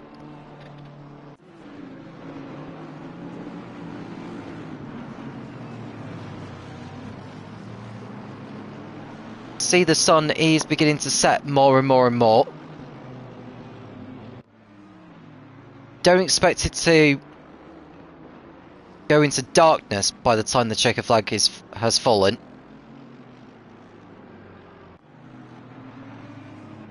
Wait and see.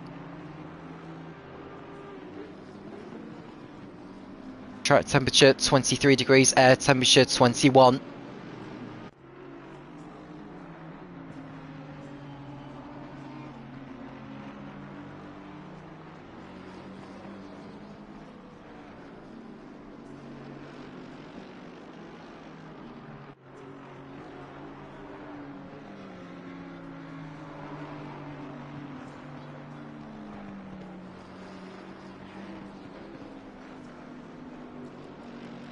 Running in 8th, closing up behind Canessa.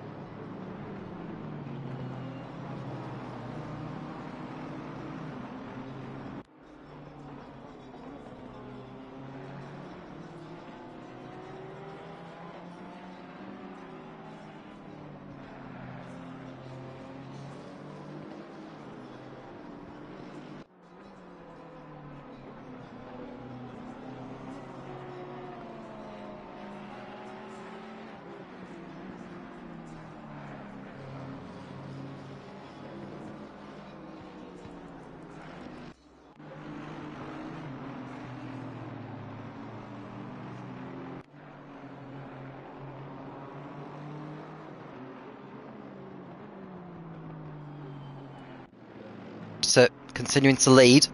after lap 51. It's Ben Milden in second. 8.5 seconds the gap. So Anderson has been in the pits.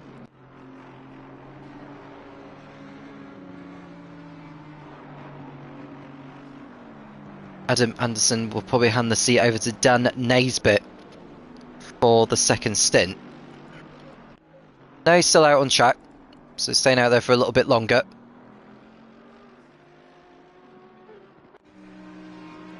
Busov, after the pit stop he's had, he's actually still in the car, you know, is Busov.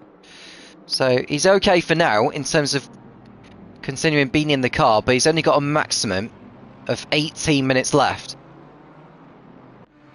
Or he does have to pit in to get the swap done.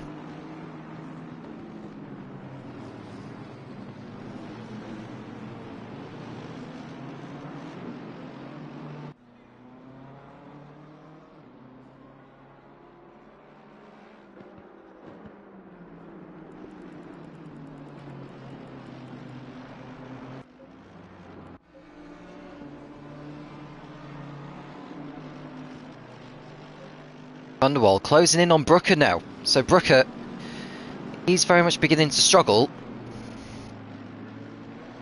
Damien Vanderwall continuing to close in. 1.7 seconds is the margin. So we've got a battle for third place hotting up now for sure.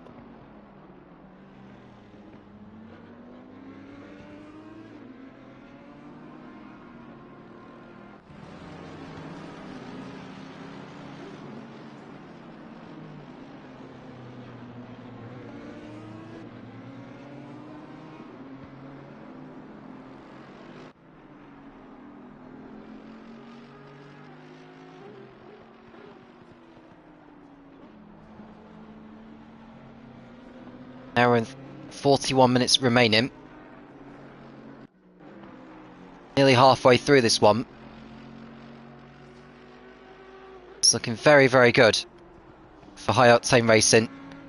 Very convincing earlier on when Thomas Bellerin was in the seat. He put out a margin of over 25 seconds before he came in for his stop. He'll be back in the car before this race is over, because his teammate can't do the remainder of the race, because each driver is only allowed a maximum of an hour and 35 minutes on their allocation.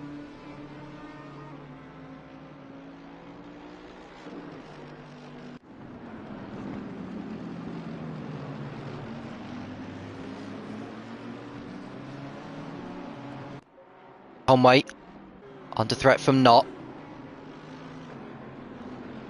They go through Fiestas. Conway ahead of Knott. See a battle or a change in position here very shortly, and Conway has not swapped his seat up with Lewis Robinson yet, so he'll have to do that very soon. Knott is right on his tail, pressurising him into a mistake. Conway didn't get the best of exits, and I think Knott on the better tyres actually, because he's swapped early with Dominik Vodka, the Porsche. Still no change at the moment. I think once Knott does get by, I think that's pretty much the moment when Conway will decide to pit in, but he can't do that yet. He's not wanting to be back in the car for the remainder of the race. He still needs to be in there for another 5 minutes at least.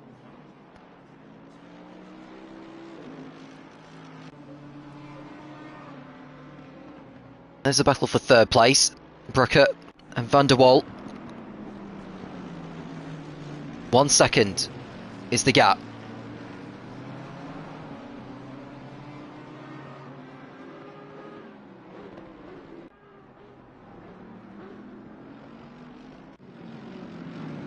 See Conway, and there's Knott looking for a move here. Oh, that was very close to contact there. Knott will go up the inside of Conway into Melbourne hairpin. Knott brakes a lot later. He's got the move done. Excellent driving there from Liam Knott, who goes up into 5th place. Conway will just have to sit in behind for a little bit before he does pit in.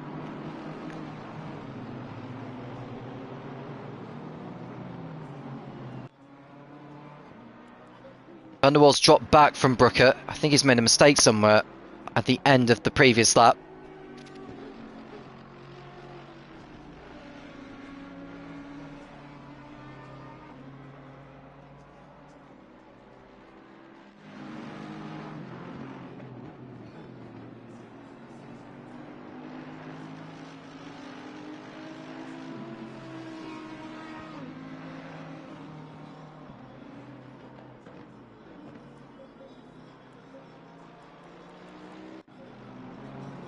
See a battle going on there between Canessa, oh that's George actually trying to get past a back marker by the looks of it. Can't quite do it.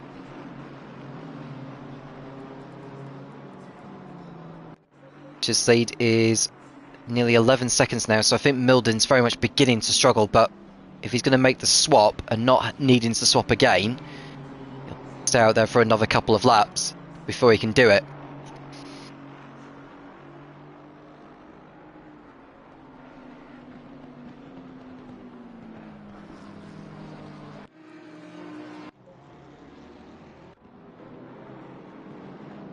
Yeah, I think those who have not swapped at all or made a pit stop at all, i.e. Ben Milden and Mark Conway,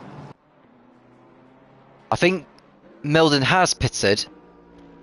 He obviously didn't do the swap earlier, whereas Conway I don't think pitted at all in this race.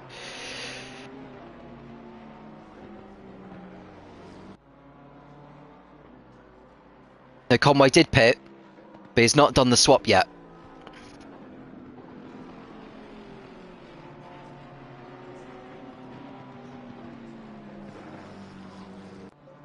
Brooker will need to do the same. He pits him. Just wonder what kind of strategy that the T1SR crew are looking to do. Brooker has already looking to see, because we did see a few drive-through penalties being given out earlier for track limits. Detto Netto was one of them. Busov was another.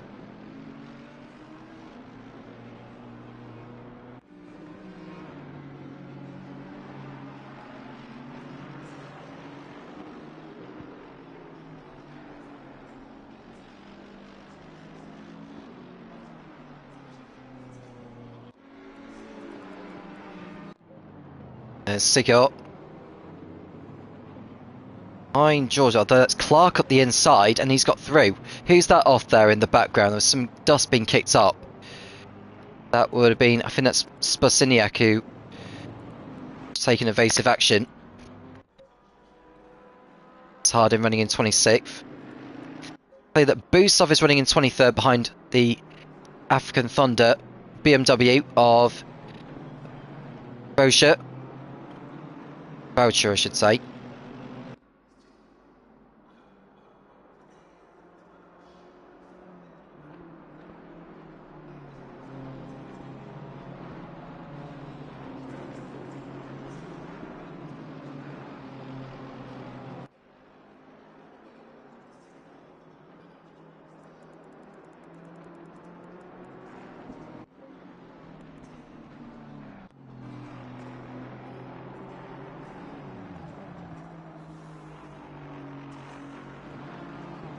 Donington finally pitting him.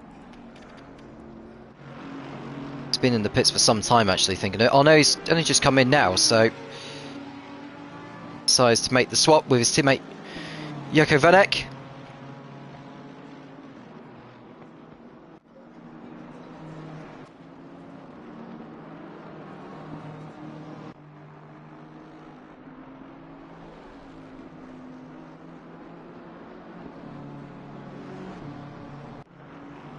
.909 of Nikon in the pits at the moment. I don't know how long it'll take for him to complete the driver swap.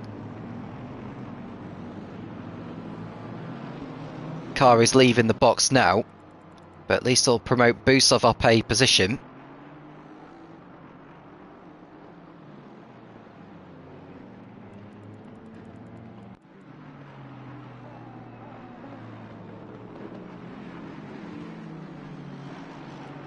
Vortel is right behind Conway now. I think he's got ahead of Conway. So Vortel is ahead of the FRL admin team driver. I just wonder if Conway's beginning to get a little bit tired there in the BMW. Robinson will be waiting patiently to make his way through. And now Bondracek is looking to get past. I think Liam Knott has made a mistake also. So whilst that was going on, Knott has made a mistake. He's dropped down to 8th position. Vortel up to 5th. Conway's in 6th place now. Vodka 7th, not 8th. And Craig Law's time in the French Connection car is up. So Sean Cool will take over the seats for the remainder of the race, I'd have thought.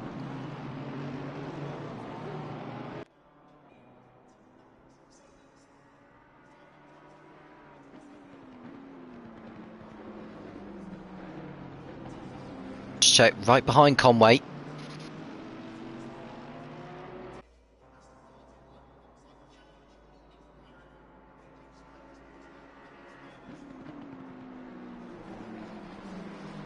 Nessa also in the pits.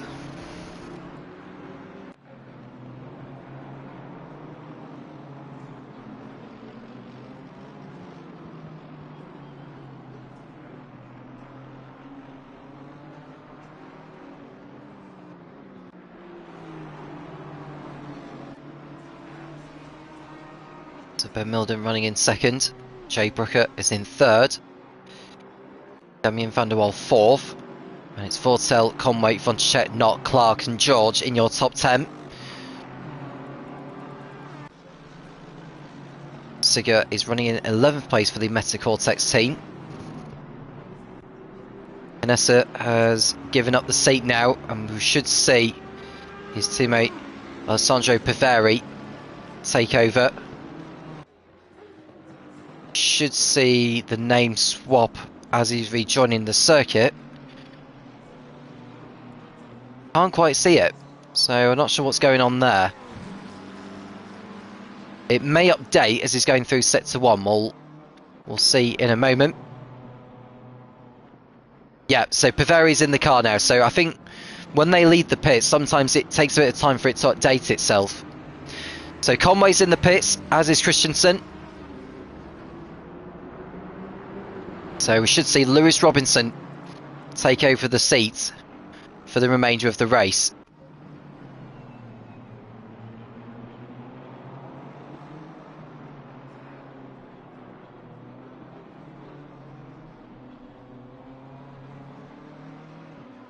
To the halfway point now.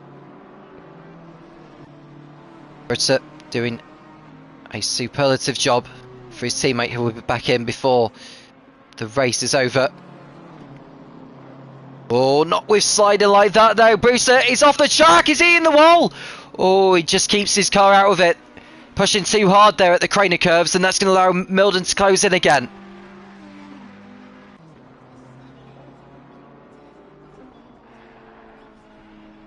Just pushing a little bit too hard on the entry.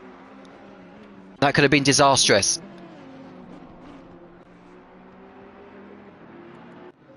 Brooker is running in 3rd place. So coming down the Craner curves now. Tell you that Van der Waal is in the pits, but I'd imagine he'll be in for fuel and tyres, so I'm not expecting a long pit stop. Got the 214 off circuit. Who's that that's gone off? It is Conway off the track.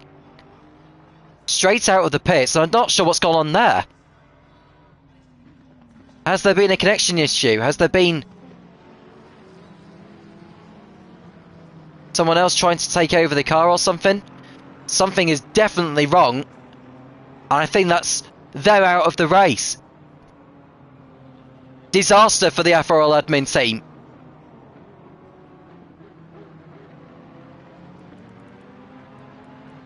But whilst that has happened, Milden's in the pits for the SBR team.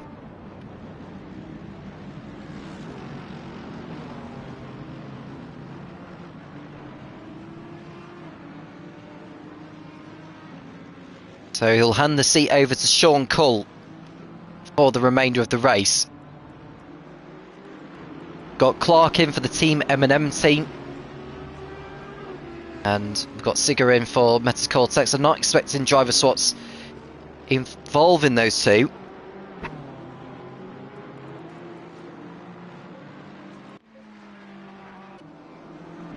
It's all kicking off a little bit.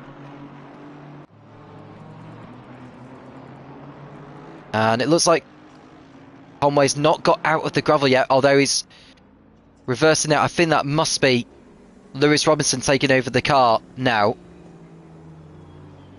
Back on circuit. They've lost a horrible amount of time.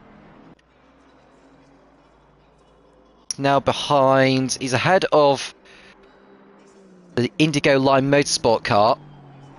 That is Dominic Crosby, who's the reserve driver called in place of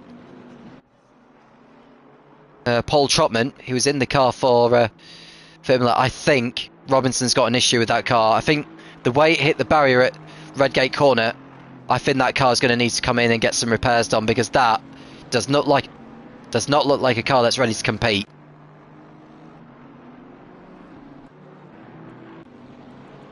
So Bosch's in the pits. So Sean Cull's in the SBR car now. Oh, careful, Lewis. Don't rejoin in the Puffer. That could have been disastrous.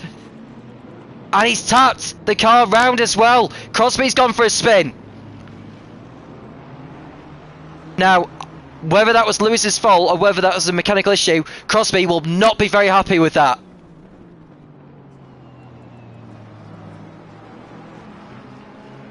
Yeah, so Robinson's letting through, and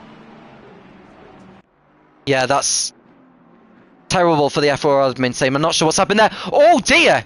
Dear, oh dear, oh dear! That's Sparciniak, I think. Oh no, it's Bitterman. Bitterman who just nudged Robinson off the road there. I think another car has spun round as well.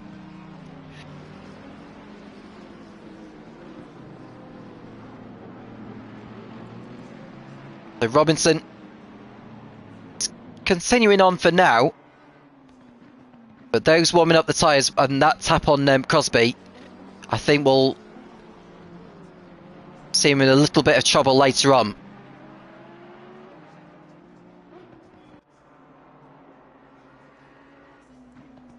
Oh, and Craig Law has joined me in the comms position to discuss about how his race has gone so far as we watch Will Freeman out on circuit on the exit of Redgate. How are you tonight, Craig?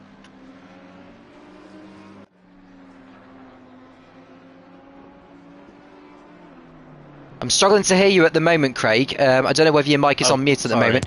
Yeah, okay. Sorry. Okay. So, in terms of how your race has gone, I think it's safe to say that it's definitely been a lot more challenging than what we saw at Imola 3 weeks ago.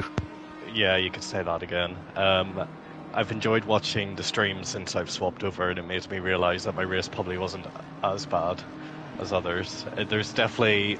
It is so hard. I mean, the Mercedes is not the best car, but what happened earlier on in my stint, there is one of the back markers, I think, spun in around turn 3 and kind of occupied most of the track, and I had nowhere to go and slammed right into him, got about 20 seconds worth of damage, and then something quite similar happened at the second last corner. Yeah, something similar happened there as well, so it's just unfortunate. And then also, yeah, the pace just was not there at all. I'll see what Will can do, my teammate, because he's had a slightly better pace, but yeah, been a day to forget.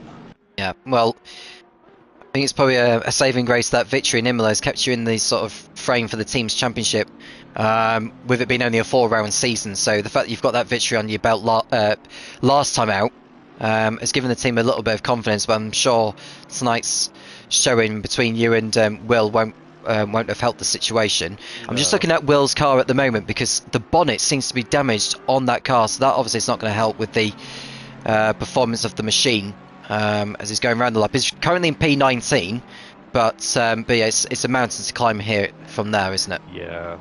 I don't know why he's got that damage, because I did come in and repair all the damage that I got. So I don't know why that's there. Hopefully it's not affecting his pace too much, but yeah, what to forget. I think I'm already moving on to the next race. Yeah, I can imagine so. So how was, so perhaps we haven't really spoken since the victory at Imola, because Will pull off that move on Ben Milden around the outside into Tamburello, which was a fantastic overtake there. And I think what I was speaking to Jaco earlier about what won the race for the team. And I think was the pit strategy was what won them it. Do you think that kind of pit strategy is pretty much applicable to here in terms of being the best strategy here at Donington? Yeah, I mean, there's only really I think the quickest way is definitely loading your car up with 120 litres at the start of the race, and then depending on how many laps there are, then you just fill up with our strategy here was 120 litres at the start, and then 35 litres at the first stop, and then we swap again, fill up the whole car, and then do 35 litres again to the end, and we change tyres at the driver swap. So that seems to be the best way. We kind of thought about changing tyres and that during our stints and everything, bearing in mind that Donington is a very kind of tyre heavy circuit. It's much more punishing on the tyres than Imola is, but we still went for this. There's not a huge difference in pace between 120 litres and say, half that. There's probably a few tenths within that. But I'd have to say, probably in retrospect, probably should have changed tyres during my stint. I mean, if I had a clean stint, I probably would have ended up changing the tyres. They were absolutely gone. The left is punishing. So I think in Imola it was fine to do what we did, but yeah. It's just, yeah, I mean, I think going forward, we'll see what happens. I think there's an overtake on your stream.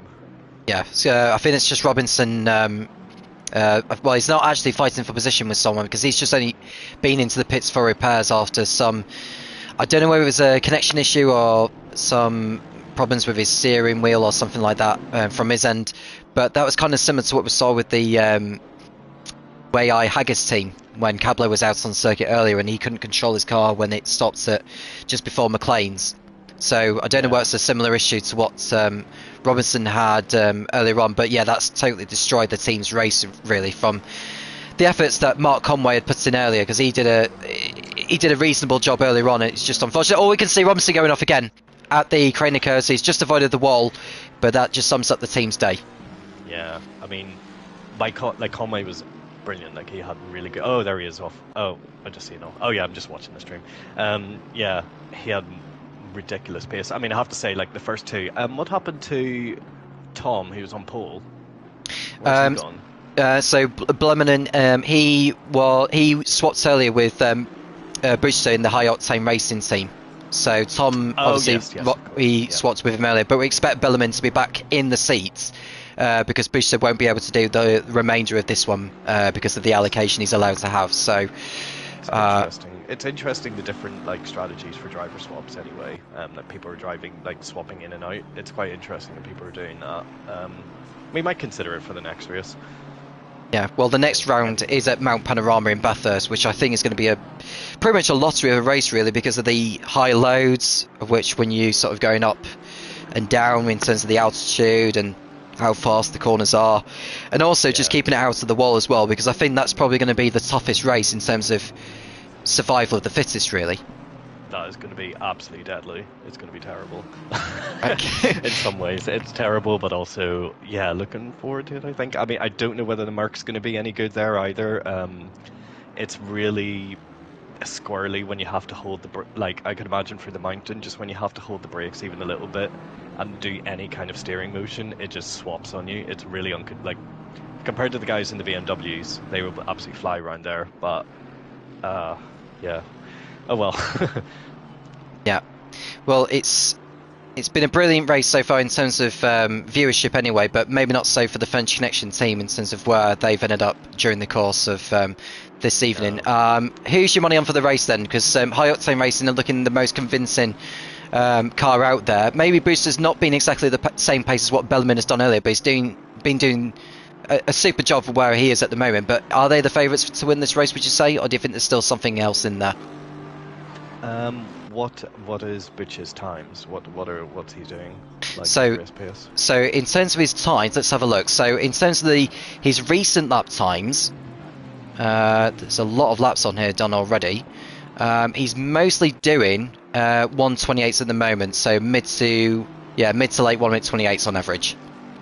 Right. Okay. And then, so I'm going into proper race strategy mode here. So yeah, and what's the guy behind doing? So the driver behind him, Sean Cole. Now they've only just made that driver swap just now. Let's find the lap times what Cole is doing at the moment. Let's see. So Cole, in terms of the lap times he's doing in comparison to what Ben Milden was doing earlier, well, he's been doing pretty much high 28s, low 29s. So comprehensively, Brewster's been the faster of the two drivers. Right. Yeah. Okay. Yeah, I would probably say. I mean, just my limited viewing of this, it looks like the High Octane Racing team are like they were absolutely rapid in Imola before they got disconnected. Like that was they would have 100% won that race so easily. He was lapping at least half a second quicker than me in Imola, like in that first stint, to the point where I thought there was something wrong with my car. So I'd say, but what I would say is just anything can happen in the next hour and 15 minutes. Just anybody can spin out in front of you and you got nowhere to go. That would just like what happened to me. So anything, like absolutely anything can happen. Nobody is safe in this race. So yeah, I'll keep an eye out. Yeah. And in regards to the sun setting, is that going to have an impact on driver visibility at all? What time is it now? So it's getting up to. It's close to 7 p.m. over there at the racetrack. Yeah. I did a bit of practicing on the server when it was like 7 o'clock, 7:30. I mean, what I would say, I mean, I don't know whether it was like specifically my PlayStation, but there's some pretty bad frame rate drops at like at about 7:15. The trust plucky old PlayStation 5 can't handle a bit of sunlight, so a bit of sun setting. But the only place where you kind of really start seeing it is probably in the chicane. Like kind of the fast chicane. So you would start to, I think where my team is coming through now, like you're starting to see that there, but it doesn't really affect you. I don't know whether we're going to get to complete darkness though. I think this race is due to finish at like about 8 o'clock, so you will definitely have the headlights on, but I wonder if it does go into darkness. I don't think anybody's practiced that at all, because none of the servers haven't really gone into like that length, like that late at night. So that might be interesting. What I'm just a little bit surprised at is that there's not more drive-through penalties, because it is so easy to cut the, cut it at the chicane, that like kind of first part of the chicane. I know I saw a couple of guys get drive-throughs, but yeah, I mean, and bizarrely, I went slightly off the track at the kind of fast right-hander in the first sector, and for some reason I got a drive-through. So yeah, I'm just quite surprised there's not more, because that's so easy to do. But, another thing to look out for. Well, we'll do. Well, it is quite sort of deep into the race now anyway, so I wouldn't be at all surprised we did see any more track limit penalties being dished out to drivers. We haven't had any for pit lane speeding as far as I know, but we'll keep an eye out on that anyway. But yeah, hopefully Will Freeman will get on nicely in the remainder of this race, and better luck next time. Go on. I'm watching his view. His pace is mid 26s, so he is going quite rapidly. So I think that's something to watch out for. See how far he can get up to. But that's ridiculous pace. Oh, I feel so bad now. Yeah. Well, you've done your bit for tonight. I mean, it is an endurance race after all. But just looking at his pace at the moment, his best lap has been 1 minute 28.0. So, it's better paced, I think, than what. Yeah, because I think it's on fresher tyres now anyway. Right, okay. Maybe maybe my game's just a bit bugged. It's showing him doing like a mid 125, which is, it's like a Formula 1 car pace. Anyway, cool. No worries. Well, thank you for anyway, Craig. Better luck next time at Mount Panorama, but hopefully your teammate can salvage something positive from today's showing. Yeah, cheers. All right, thank you. You're welcome.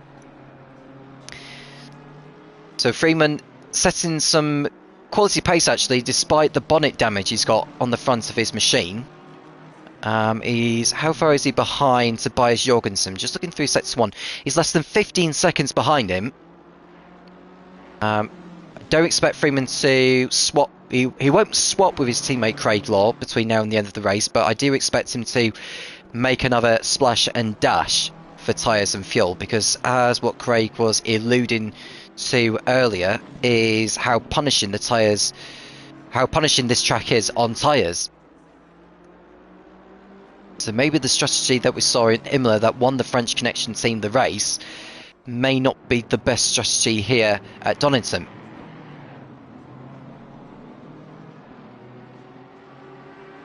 So Booster leads 10 seconds clear of Cull in second place.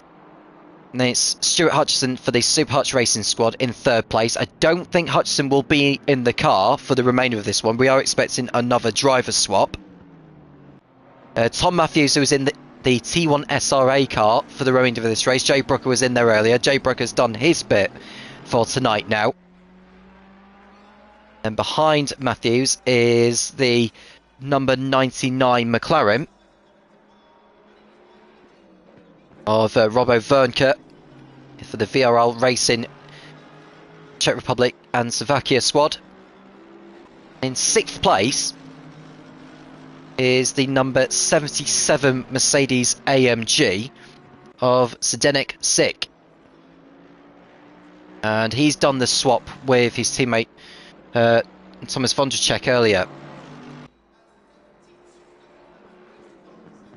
So I don't think Zik will be in the car for the remainder of this race. I might be wrong actually, but it's definitely a good showing for the Virtual Racing League outfit that ended up finishing 7th overall at Imola 3 weeks ago. We just saw Hutchison make a mistake on the exit of McLean's, and that's allowed, I think that's the French Connection car of Will Freeman behind him, who's trying to unlap himself from the BMW.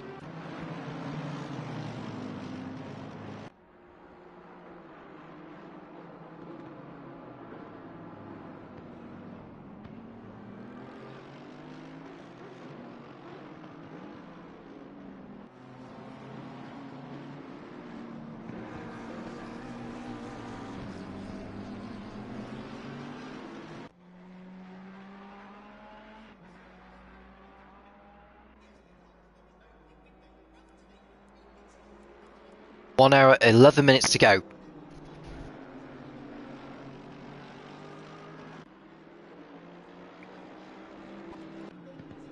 Svufka back in the Porsche. He swapped again with Liam Knott, who was in there.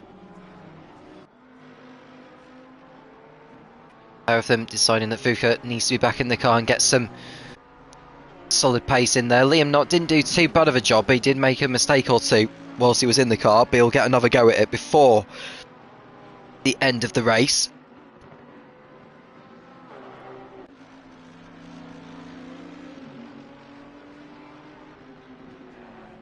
Sik is in 5th place now, because has someone made a mistake somewhere? Vernke is down the order in P7. So he's made a mistake somewhere on this lap. Just looking to see what his lap time was at the end of the previous lap. So I'm sure he's lost a lot of time. Yeah, he's lost about 8 seconds on that previous lap, so he must have made a mistake. So Zik is through into 5th place, fighting it out with Matthews for 4th. This is a positive time for the team, who could leave here in 2nd place maybe in the team standings. So the SBR team looking good for 2nd position, which is where they ended up at Imola 3 weeks back. They'll be the championship leaders by the end of it. Matthews runs wide on the exit of Craner.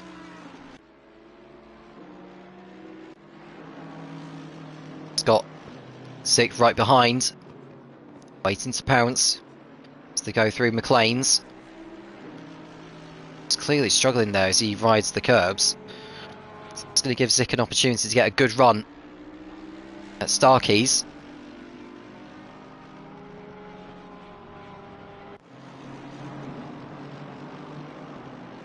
Goes up the inside, thinking about it. Slots back in again. Matthews just getting a really nice exit coming out of the S's. And Zick's dropped back a little bit. Order unchanged there.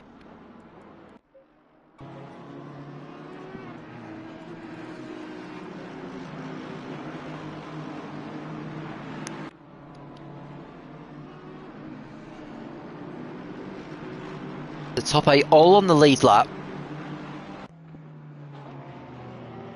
Kamil Makowski is running in 20th place. We'll be speaking to him and his teammate Nikola Busov after the checker flag.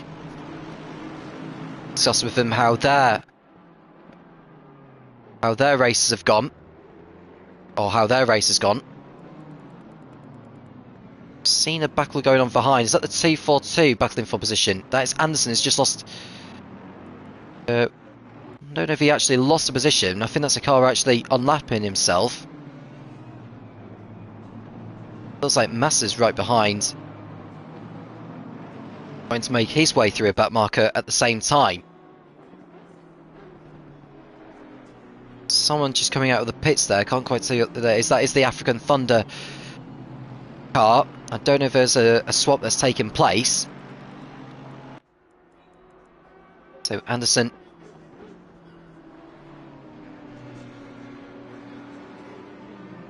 through the back markers and keeps hold of his 9th position for the Tier 1 SRC team.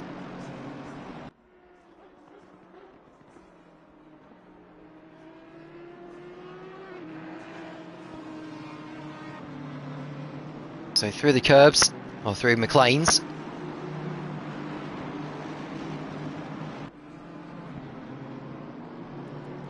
Zick right behind Matthews in the fight for 4th place. Come down the pit straight towards Redgate.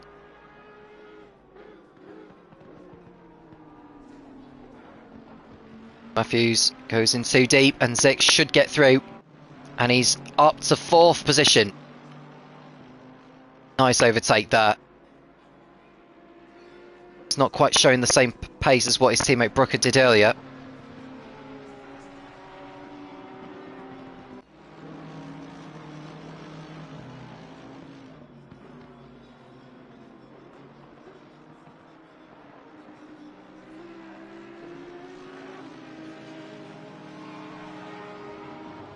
And now I don't know whether Brooker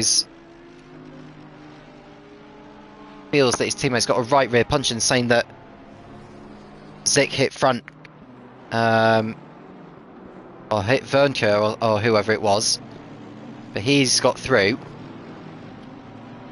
See, Matthews is struggling to keep up. I think Vernker's going to get by him very, very shortly.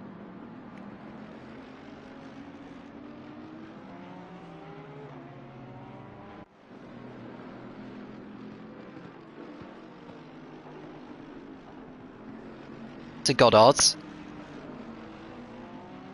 Yeah, Matthews is really struggling. He's allowed Vuvka to go past and he's not even fighting it. So I think Jay could be right earlier about the situation with the car, because he feels that there's a right rear puncher on that machine.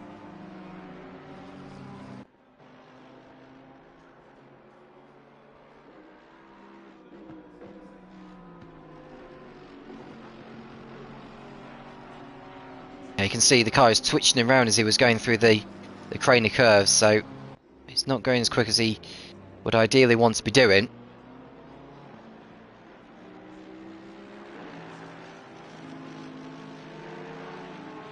Car in the pits as well, that is Anderson for the T1 SRC.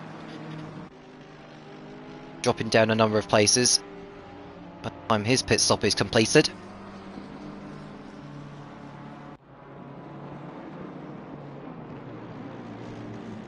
Behind Matthews is Vernker, who's 2.3 back.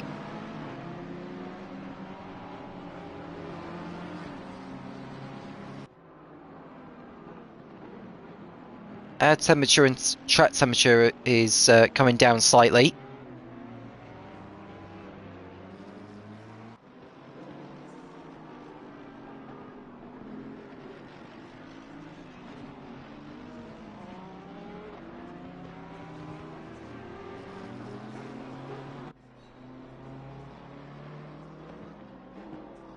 Over the line. Anderson is coming out of the pits now.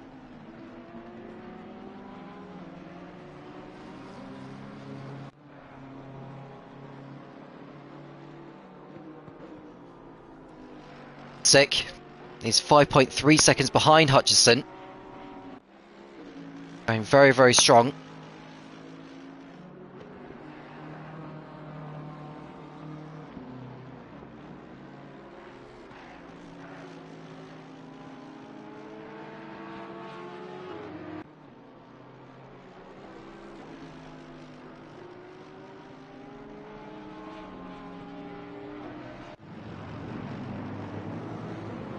Down Starkey straight. I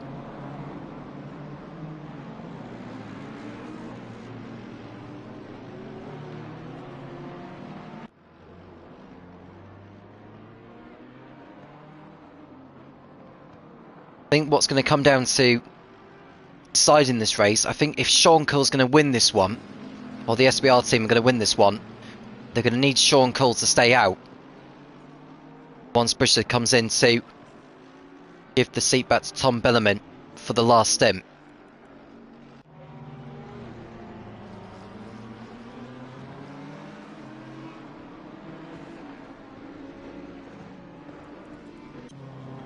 So Matthews in the pits, and I would think this is to get rid of that right rear puncher that his teammate Jay thought about earlier. You can see the car's lifting off the ground a little bit. That's destroyed the team's hopes of getting a podium out of this now. Maybe even top 10.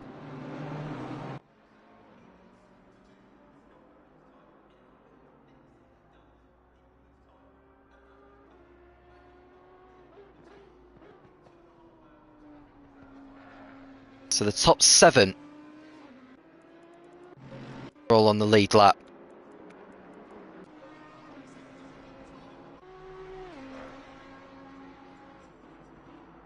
Sean Cole got one back marker ahead of him before the leader to negotiate his way through very quickly.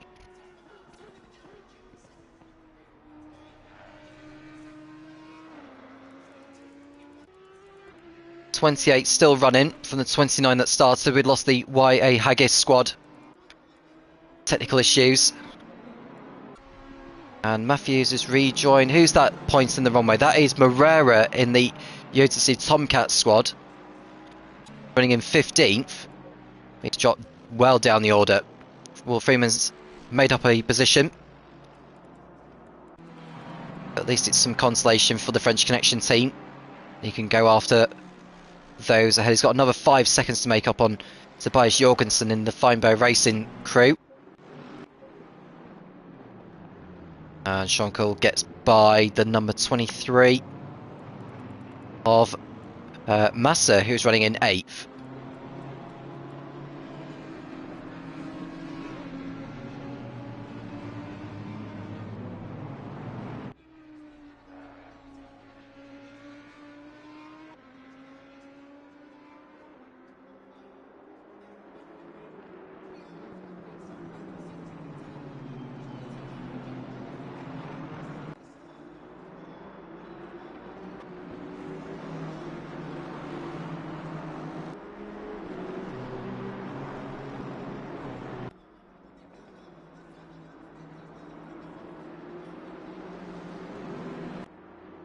Ten seconds is the gap.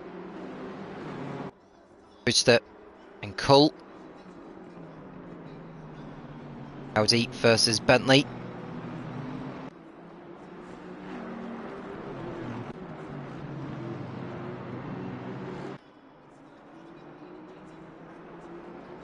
What may win Sean Cole the race actually as well is if he can get a quality pit stop done in like the last 15 to 20 minutes of this race to get new tyres and fuel on board.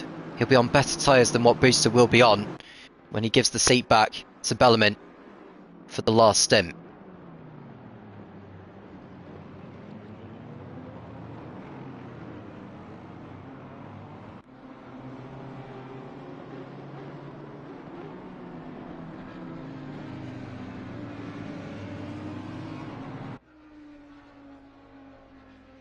And we can see a change of position there between Massa and Puzzle in the fight for 8th. No change there. There's a car coming out of the pits. Is that that's coming out of the pits? Is that Mikoski who's coming out of the pits? No, it's not. Might have been Alerts coming out of the pits.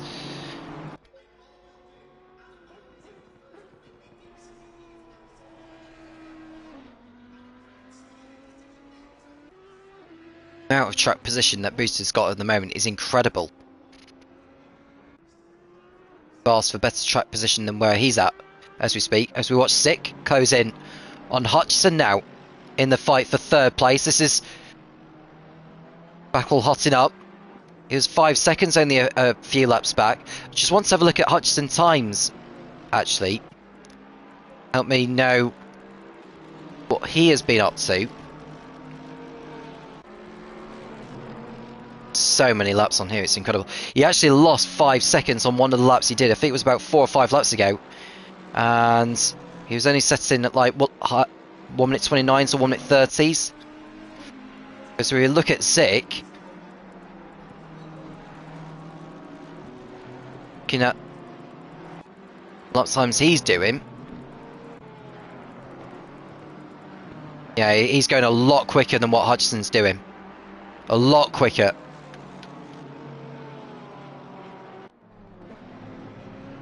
So Sick. Is he looking to make a move on the BMW very shortly? Will he go for it into Melbourne hairpin? Decides not to go for it just yet.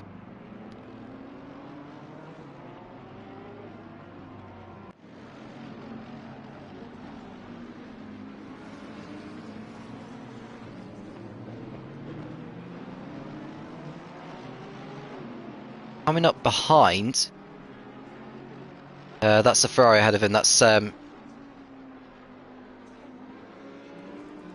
we watch Morera going into the pits. I think that's Bitterman in the number 6 Ferrari, which needs to stay out of the way of these because that's not his race. Hutchison won't be too pleased about his antics here because he's not moving out of the way as soon as he should be.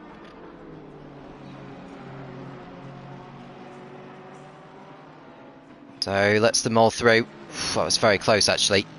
So we've got Hutchison, Zik and Vodka fighting over a podium position on lap 83.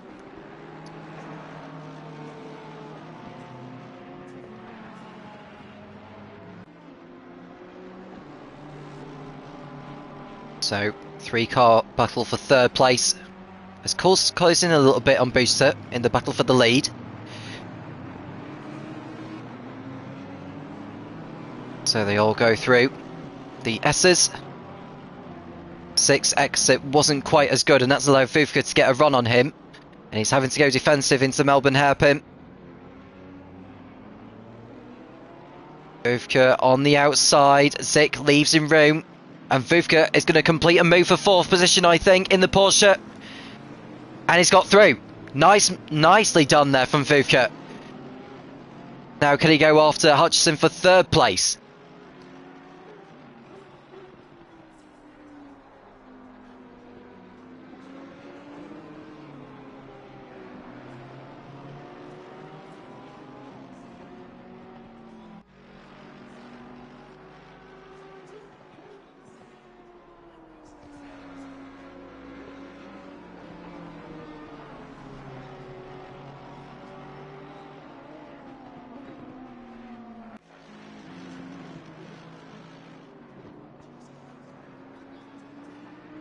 Zik will be hoping to fight back very shortly.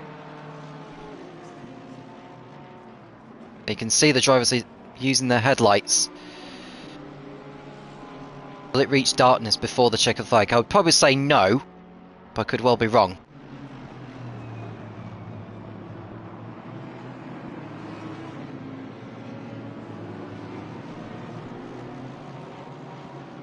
Vodka will be looking to make a move on Hutchinson for third place very shortly. Hutchinson went defensive. That was a little bit too late of a manoeuvre there from Hutchinson. That was late manoeuvring under braking. Vodka on tabs with him. And Zick is trying to get back through on the inside. There's a little bit of contact as they went through Goddard's. But Vodka holds his nerve and keeps hold of the position for now at least. Zick is looking to fight back here. Some runs a little bit wide on the exit of Redgate.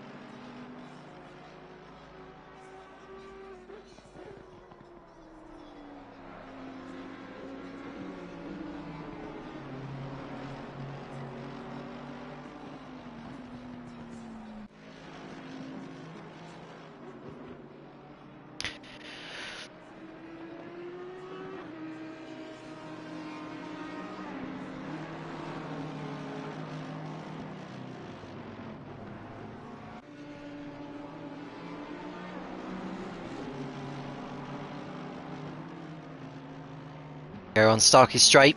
Will Vodka decide to go for a move on this occasion? Zick thinking about whether to go for it or not. Hudson and Vodka go through, but I think Zick had the better exit out of the three.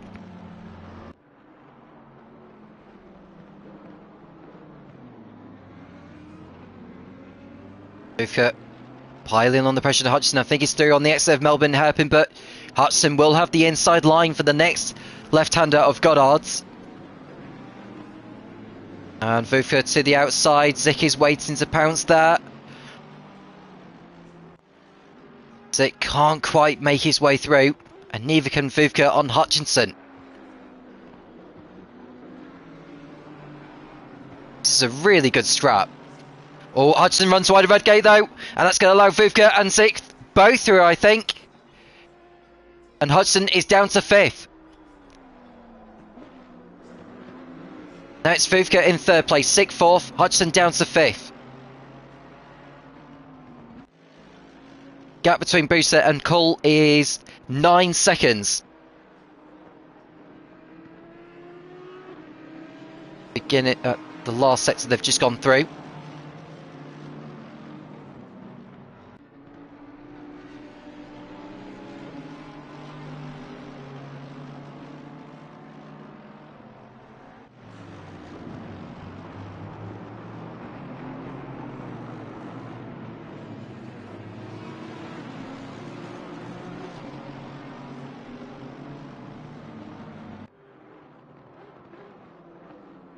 Second place is Jacco Vanek, who been in the car for around about 40 minutes. At least anyway. He will not want to be getting involved in the fight for 3rd on track. Helmut Makovsky is running in 19th position in the BV Racing car. Well down from where the team was at Imola. Next driver ahead of him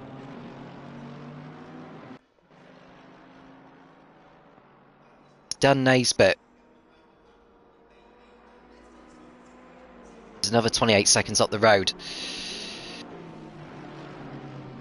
So Zick and Hutchinson are fighting over 4th place because Vodka's pulling further clear of these two. Bernke in the pits. So is he going to hand the seat back to Zdenek Vortel?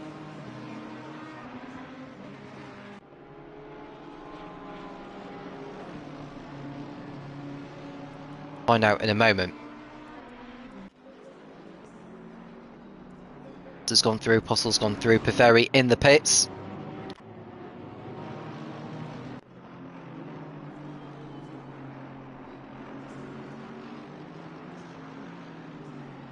And Stefanek trying to get past.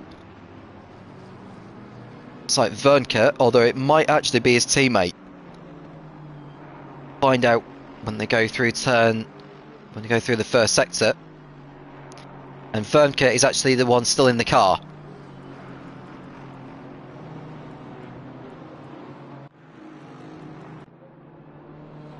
So through sector 2, how is Cool getting on in the battle for the lead between him and Buser? The gap is coming down a little bit more to 8.4 seconds. So this is promising pace from Cool.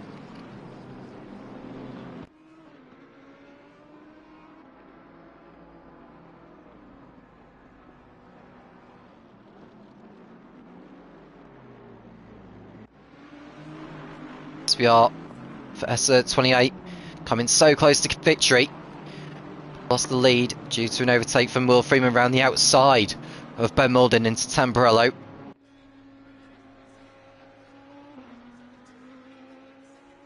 Seems to have a better chance of it here. Strategy is very much going to be playing a part in who comes out on top here in Donington. Zick is still holding on to 4th place ahead of Hutchinson. Nick Landon back into 6th place now. Long way ahead of the Portuguese driver and the number 23, Mianco Massa. And past Pivari on the inside. Pivari has just only been in the pits. 17th place. Will Freeman up to 14th for the French Connection team.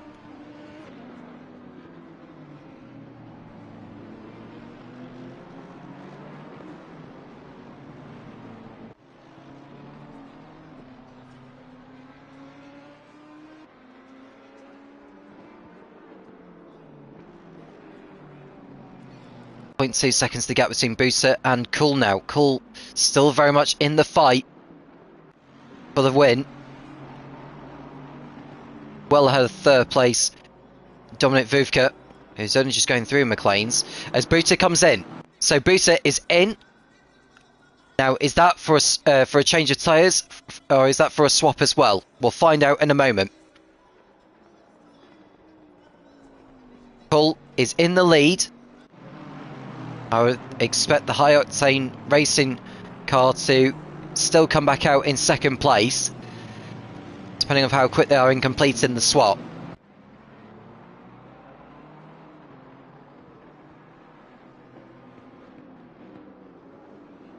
Hill Stefanek in the pits as well.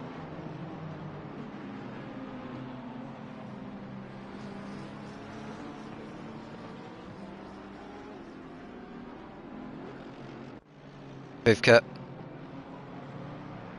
will get ahead of Buser, and will Sick get through as well? He can. So Buser not quite out in track position as he had hoped.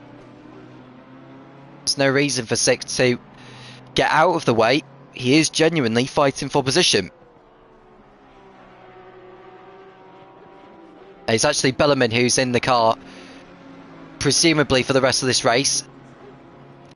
So are we going to see the pace of what we saw from Bellarmine earlier?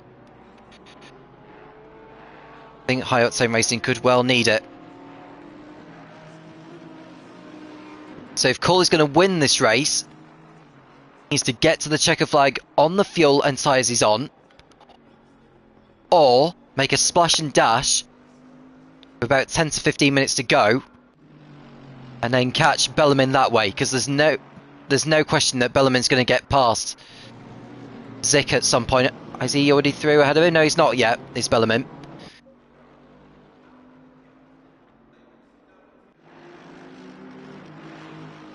So Cool in the race lead.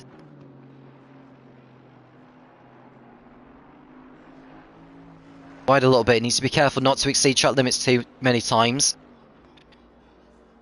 Master and Postle are in the pits, as well as Jorgensen. I think Will Freeman should move up another couple of positions. Sick is in the pits now for the virtual racing lead team. Hutchison is as well. So could well be seeing Damien van der Waal going back in the car. Nick Landon also in.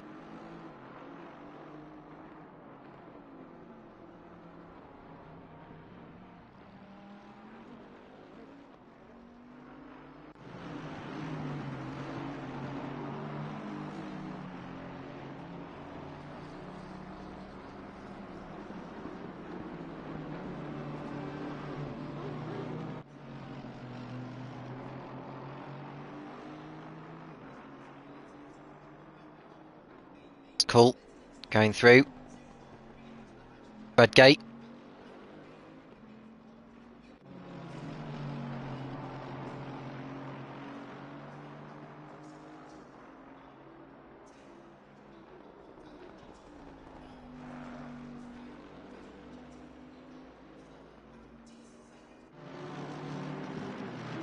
On lap 92, 43 minutes remaining.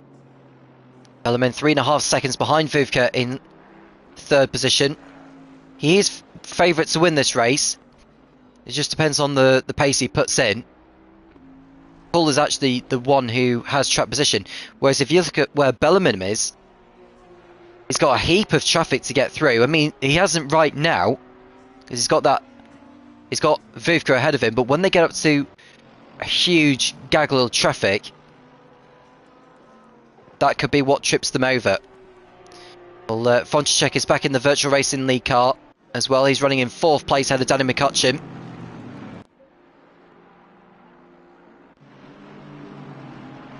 Mario Vukovic in P12.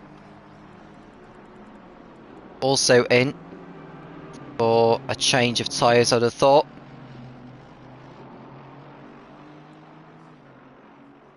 Freeman is up to 9th place. He probably still has a pit stop to make, but this is promising pace from what we've seen from Freeman. It could be even better because he's got Tom Matthews ahead of the Mercedes AMG. They're after speaking to Craig Law earlier on, his teammate, who had a lacklustre stint. And I think Freeman's going to go up to 8th as well because Mihalko is coming in. So this is really promising from what Will Freeman's put in alone in the last 45 minutes or so at least.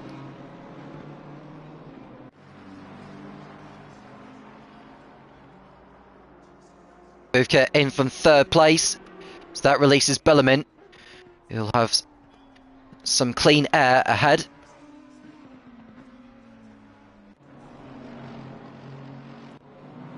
Bull has also got track position of his own.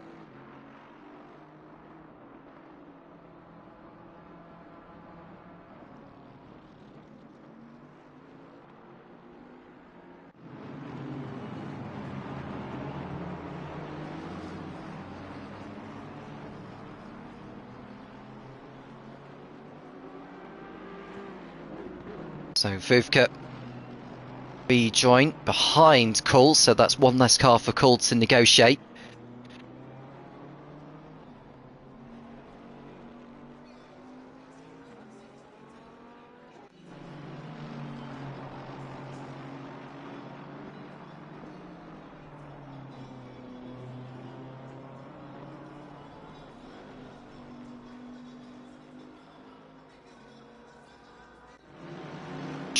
Air and track temperature the same, 20 degrees. Liam Knott is back in the car in place of Vodka, so he should do the remainder of the race from here on in.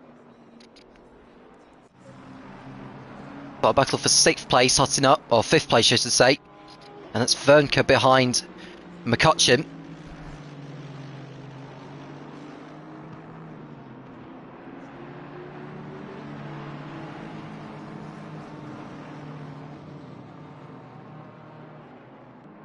They're just making their way through back markers as we speak.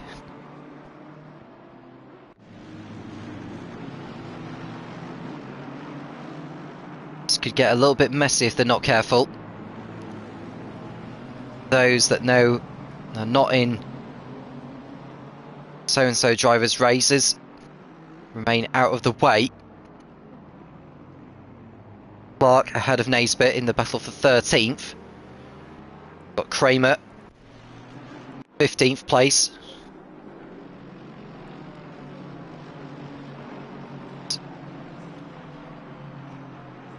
Also see number 415. I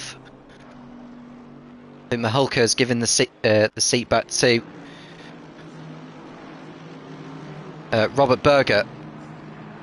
So the 2 German drivers for the 1 second slower team.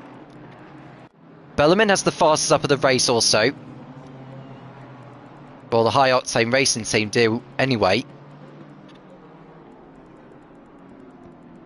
They set that lap on lap number 9, which Bellerman had set.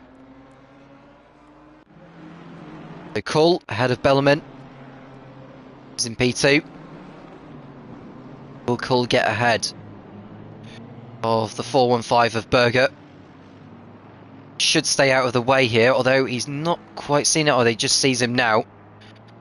So Cull will go through, hopefully, in a moment.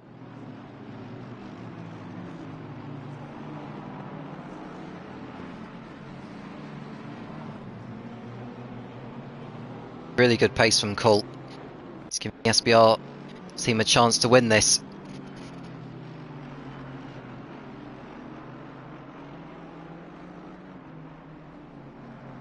See, the light is fading more and more and more. We've got 37 minutes remaining.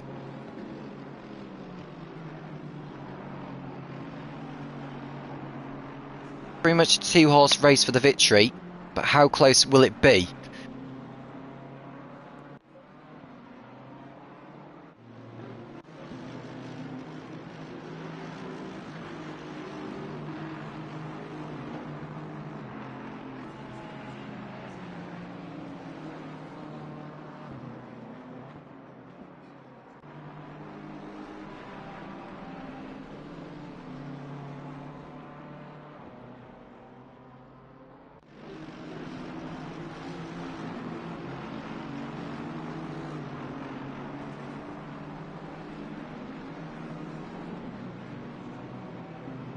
There's a drive-through penalty being given out to Michael Clark for the Team M&M crew. So his 13th place will become probably 16th when he comes in. So that's not good news for him. And the reason for it is track limits.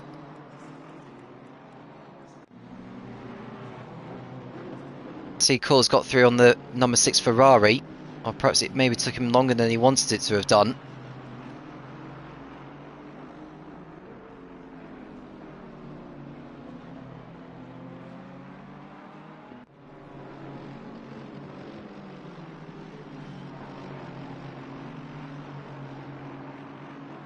We've got also another penalty dished out. It's to Dan Naisbitt for track limits. So we've seen a few more drivers getting hit with drive-throughs for track limits. Vitally important. It's a hell of a lot of time.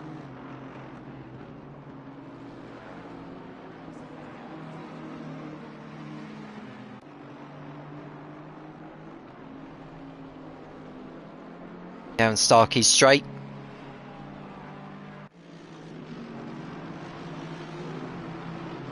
We'll have a little bit of ground to make up before he does catch up to them.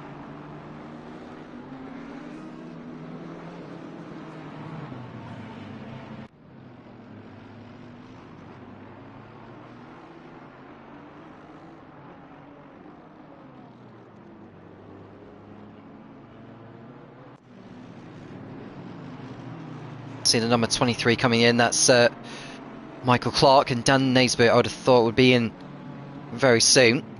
Well, I can tell you that Sean Cull has decided that now is the time to make a pit stop. So that will see Bellerman go into the lead.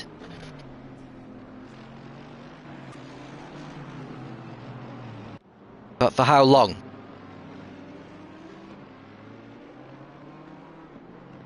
How quick will Cull get this pit stop done?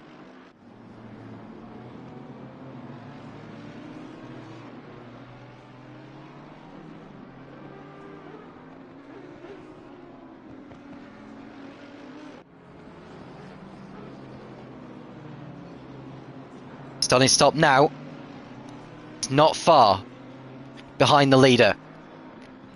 So the fight for the victory is well and truly on.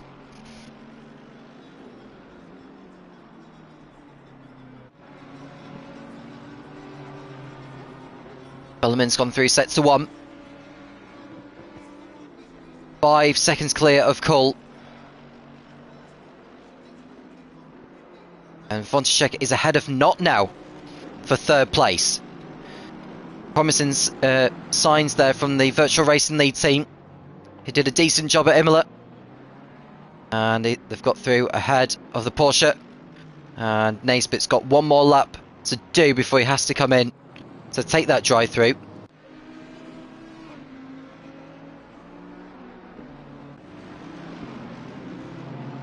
Five seconds was the gap in sector 1. What's the gap now in sector 2? It's only 1.7 because Bellarmine has made a mistake and Cole's got through into the lead now. So I'm not sure what's happened, but Bellarmine has made a mistake in sector 2. I think he must have done it into Coppice, and Cole is into the race lead. Well, I did say the battle for the win was well and surely on. Well, it's definitely on now. Who's your money on? Is it the SBR team? Or is it High Octane Racing?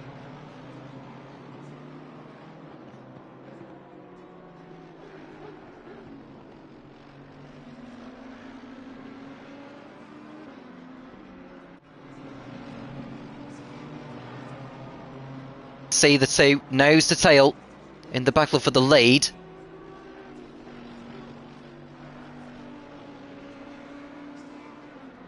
One driver in the chat is saying the brake failure is imminent.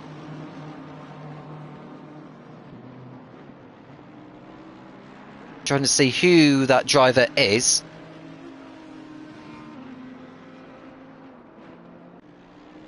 It's Axel Racing, his gamer tag. Just trying to see which driver it is. We'll come back to that shortly. We've got a battle for the lead again because Bellarmine is right on the tail of Cull.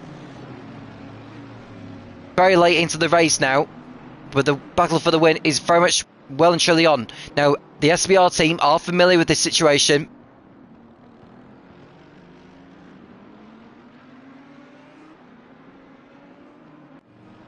Cull holds on for now.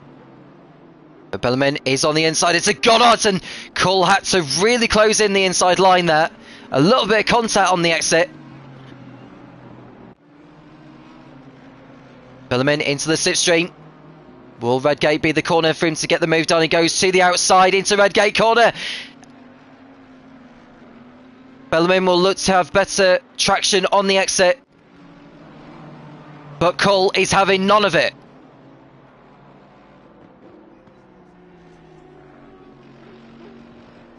Through the crane of curves once more with half an hour to go. Bellarmine looking to get the lead back. You can see he's swarming over the back of the Bentley.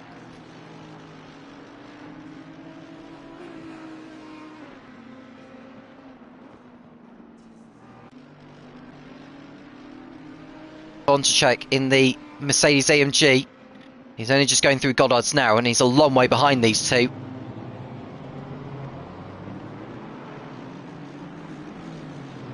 So this is lap number 100. Will it be the lucky one for Bellarmine to get the lead back? Paul goes defensive, he'll have to. Bellarmine goes to the outside, into Melbourne hairpin. Cole goes deep. And Bellarmine's through! Bellarmine takes the lead here at Donington once again. He pushed Cole into a mistake. Cole went in too deep into Melbourne hairpin when he made the defensive manoeuvre. And it's the High Octane Racing team who celebrate in the garage. Mass relief for them.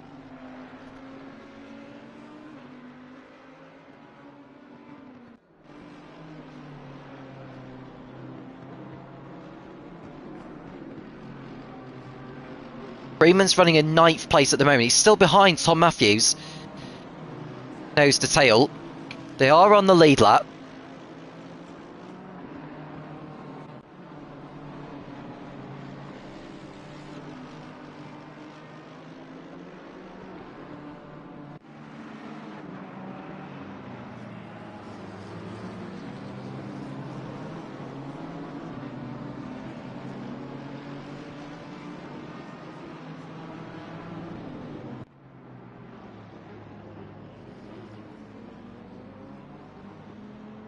Freeman in 9th behind Matthews, who's a bit further behind Van der Waal in the BMW 52 for the Super Hutch Racing team. See a car running wide there. I think he's just doing it to stay out of the way.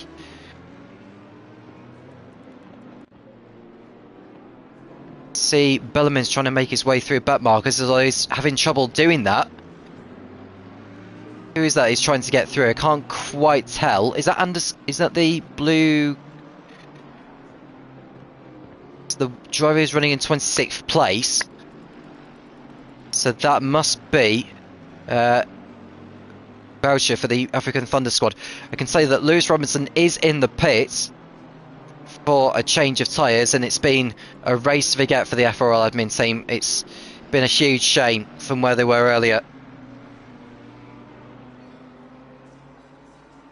Now, Cole will not be very happy with Boucher not staying out of the way here. Needs to... Oh, that's naughty. That's naughty from Boucher. And that's a tap from Cole. Now, Cole needs to keep his cool here, because although he was very unhappy with Boucher not letting him by, that may get looked at after the race, because that was poor driving sense from Boucher to begin with, and then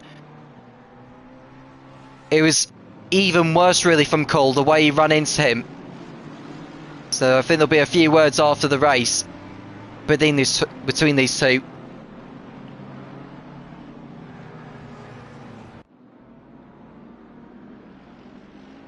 Lost ground to Bellarmine. The gap is over 3 seconds. Got a lot of traffic to get through as well. That's going to play a part in it, I'm quite sure of it.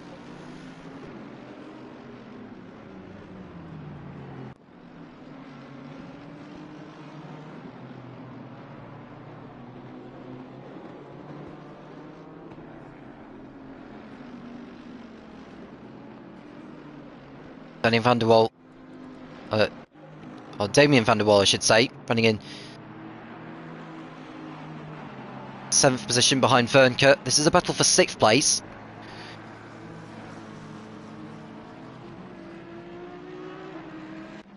Both go through Hoppus, and I think this is going to be a change in position shortly. Van der Waal on the outside on Saki straight. I think this is going to be a change of position before the S's, and he's got through. Very nicely done from Van der Waal. Up into 6th position, and he's got 6 seconds to make up on Danny McCutcheon in 5th.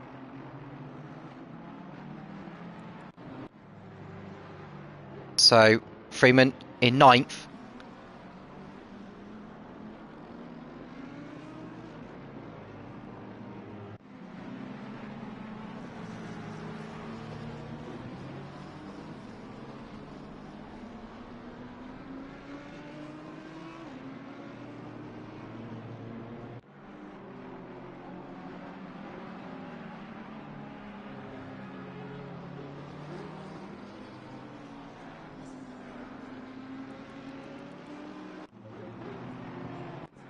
Cool, running in 2nd place. Check in 3rd. Virtual Racing team over 5 seconds in front of Liam Knott.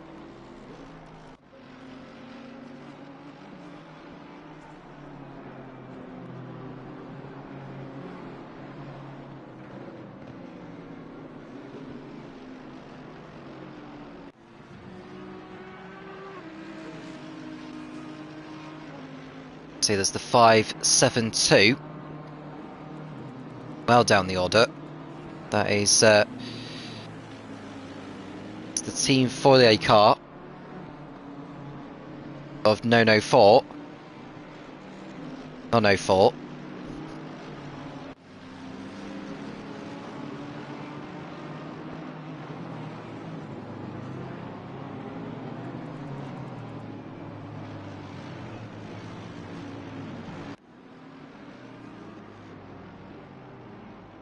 See, the leaders are... Oh, there's Bellarmine going through, and I can tell you that Danny McCutcheon is in the pits for a splash and dash with 24 minutes remaining. That'll promote, and Freeman is also in, and he's got an opportunity to at least get that damage done to the bonnet of his machine.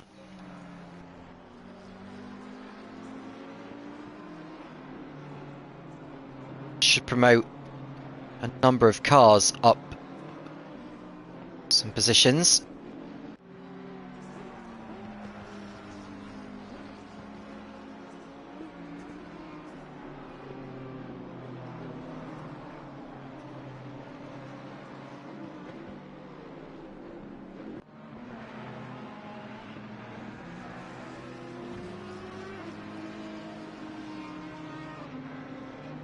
Element going a lap there on the.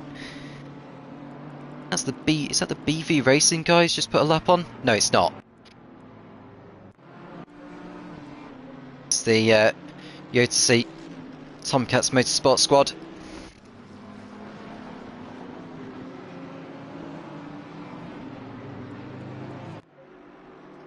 Will Freeman has rejoined in 9th place. And he's managed to get in front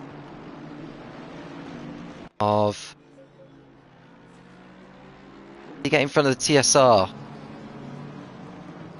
car? I think he might have done.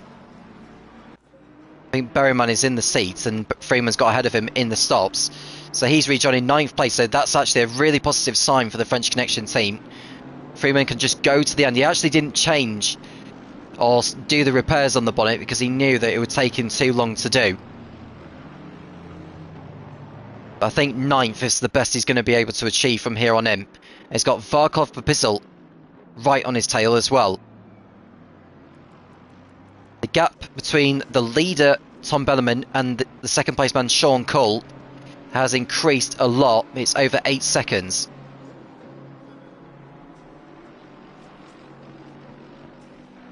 And there's a car off. It's the number 6 Ferrari of Bitterman.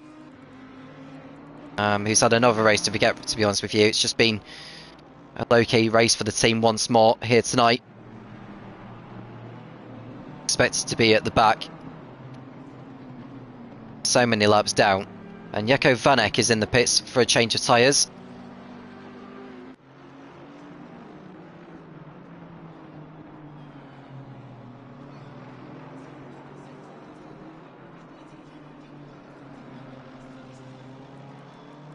See if there's any other battles in positions that's going on. I mean, the battle for 9th between Freeman and Pavisl is clearly there. Not really too much else, and there's a drive-through penalty for 572. That is 904, the Team Folio Racing. Track limits. I'll be them in the pit shortly. I don't think that's going to change their position once they've taken it. Yellow flag out on circuit for a brief moment. It's fine now.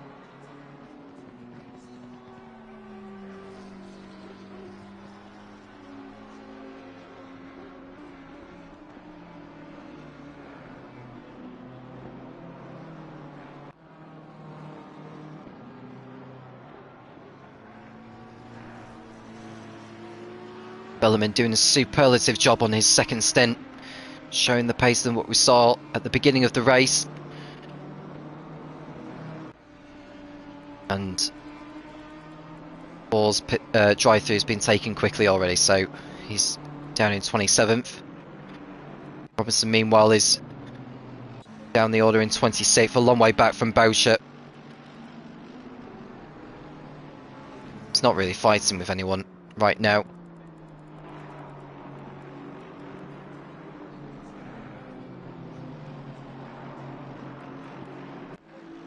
This is perhaps the closest battle we've got on circuit.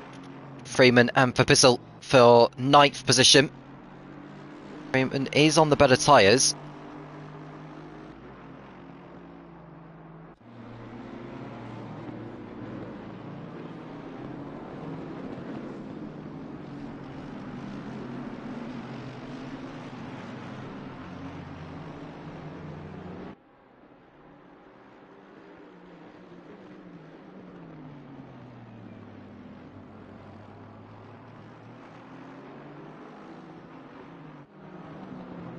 So not long to go left in this race, and a drive-through penalty was given to Tom Matthews in the T1 SR car for track limits.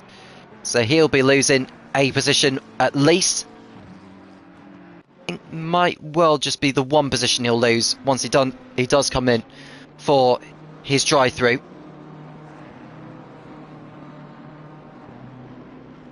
So this will promote Ryan George and the Lettuce Swap team up to 7th place.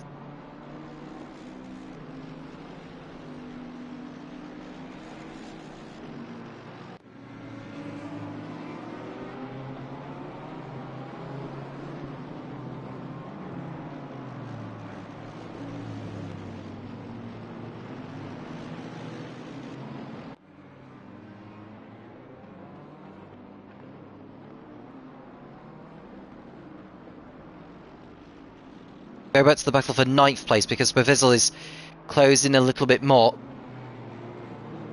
on Freeman. Matthews comes in to take his drive-through penalty now.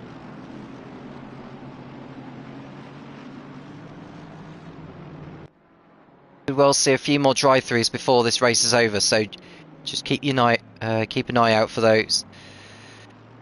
And that could happen. I think Matthews should rejoin ahead of Freeman and Bevizzle in 8th. He'll be relieved in a way that it's happened at this stage and not earlier on, because he'll have been well down at the back. Too much to do.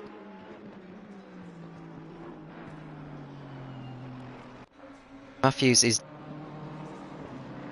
down a lap on the leaders now, so only the top 6 are on the lead lap. Bernker, the last of those, in 6th, but Bellarmine is closing up behind him. Now approaching Melbourne hairpin.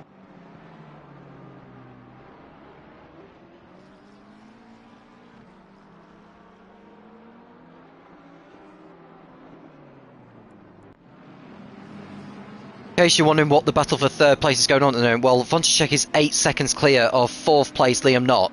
So that battle for... that kind of battle is pretty much over, to be honest with you, as much as it is for the battle in the battle for Liam. Just saw something in the background as Bevizzle is looking for a move on Freeman as they go through the S's. Now can Bevizzle make a move on the Mercedes AMG?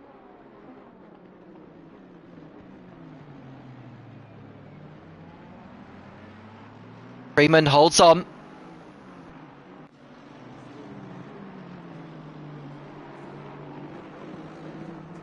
Bevizzle will be back for more, for certain.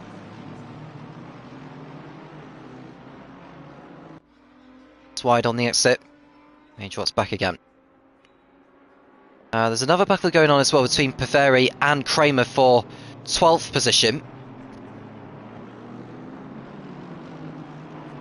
Get the best of exits coming out of Goddard's, and that's going to give Kramer an opportunity to make a move. The blue Coyote racing car. BMW versus Aston Martin.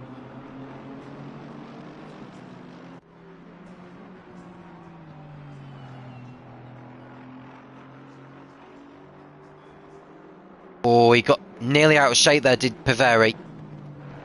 Runs wide on at the Crane curves. That's going to allow Kramer through, I think. So that's him down a position as a result.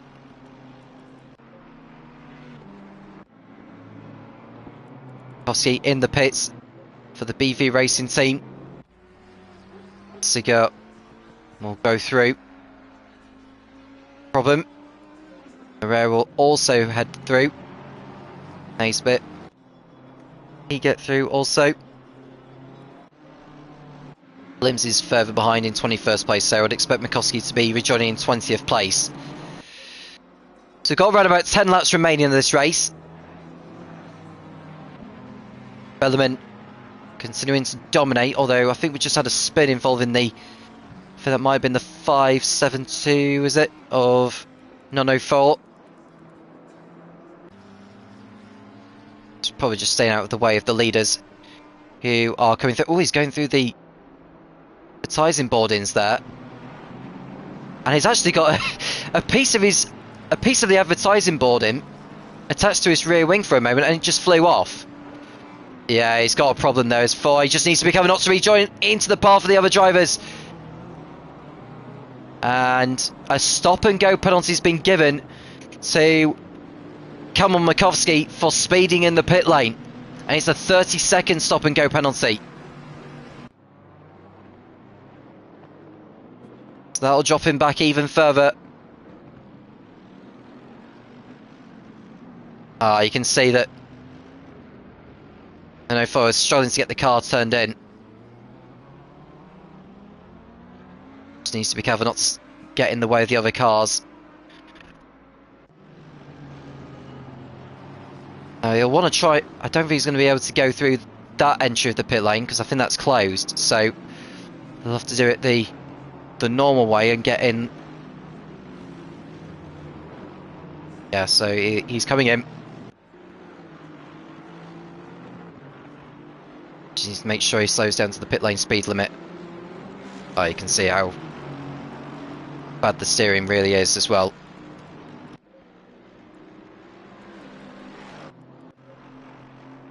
Freeman's still ahead of Bizzle in the battle for 9th.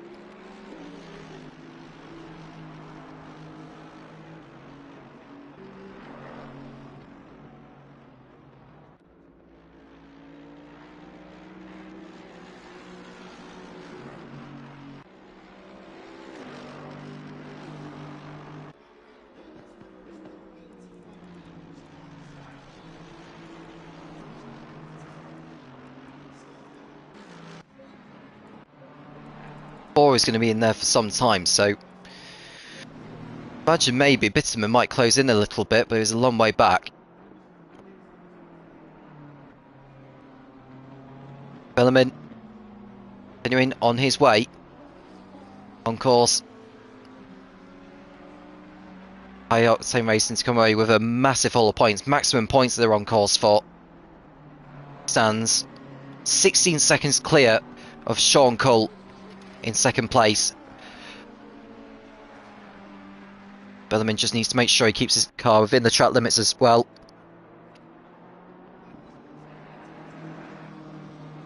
Kowski's stop and go penalty has now been cleared.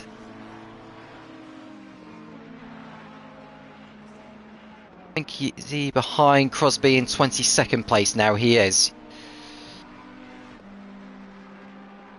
Oh no, he's 23rd. Because Jaco Van Eyck is also ahead of him.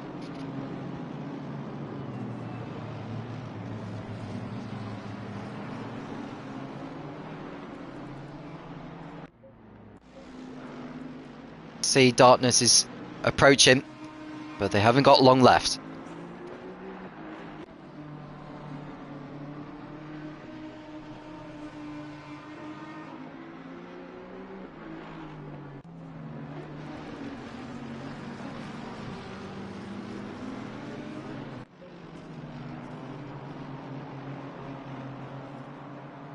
Bitterman still not ahead of 4, so he's got another lap really to catch up to him.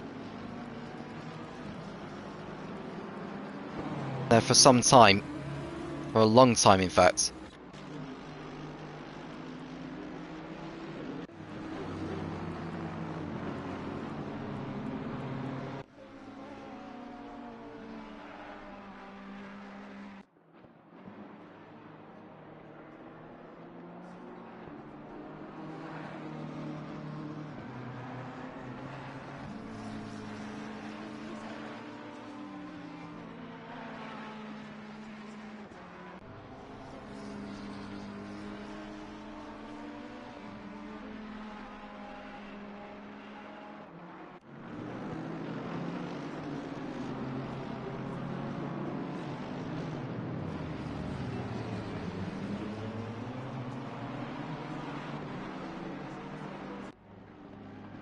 The drive-through penalty has also been given to Victor Christensen for the Feinberg Racing team, and that's also for track limits.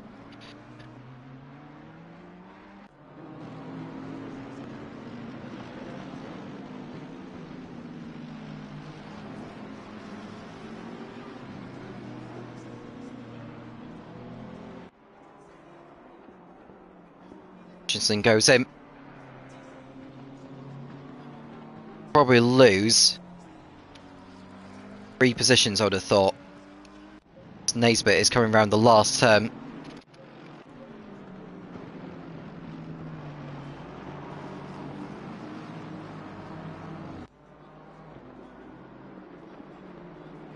So Christensen is coming out of the pits and he might just get in front of Naisbitt into Redgate. So it's only 2 positions that Christensen has lost. I'll tell you that Bitterman is ahead of 4. It's up to 27th place. Some consolation for him.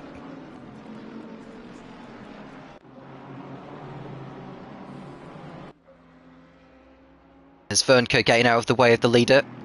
At least it's 1 lap less for him to do. Next driver on lead lap is Van der Waal, who running over 5 seconds in front of Vernco.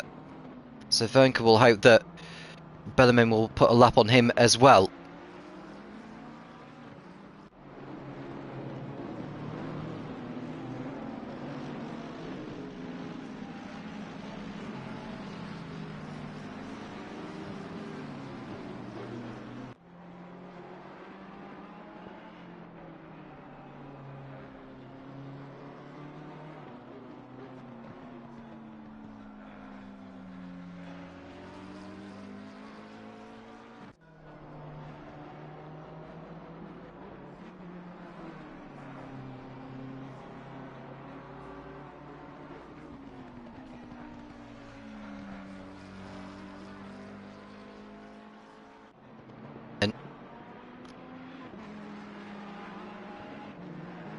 Ever so hard. Sean Cole in 2nd place will be content with that.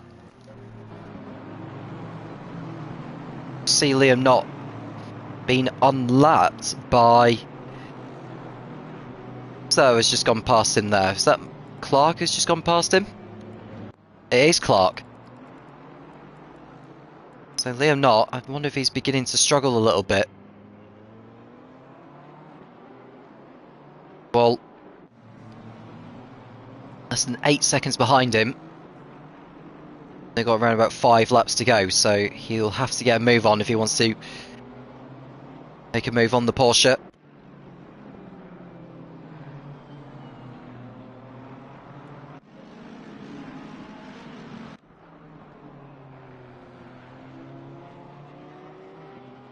Leader is on his 117th lap.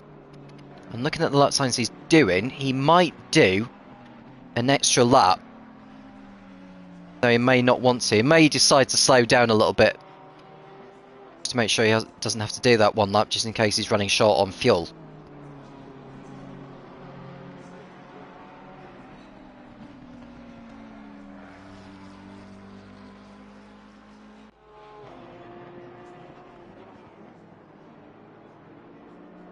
It's been a very good race for the High Octane Racing team. Very, very quick with the car. Set up both for Tom Bellarmine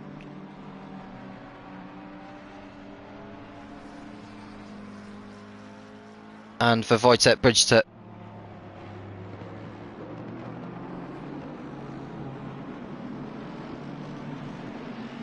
I have to say, Bellarmine did the hard work at the beginning, and perhaps towards the end when he pulled out a huge margin before he swapped with Bridgeton. Their strategy was the best one today.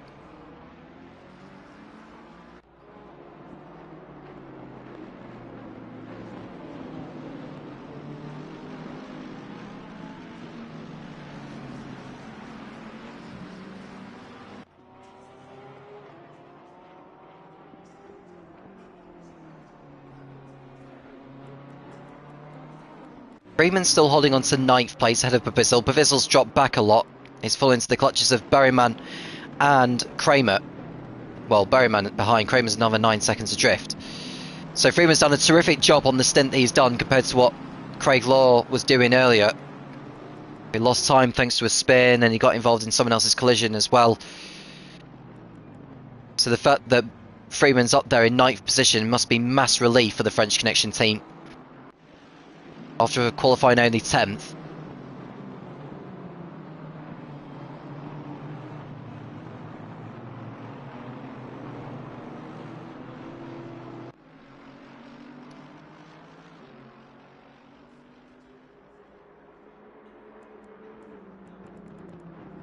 Still holding off Berryman.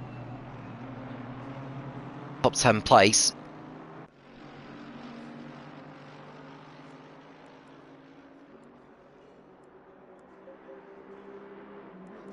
Robinson is behind. I'm going to tell you that Robinson is 18 seconds behind Boucher in the battle for 25th. Won't mean anything for Lewis, but at least it's still a challenge for him to go and chase. But there's only a few laps left. Stuck behind cars that battle of their own.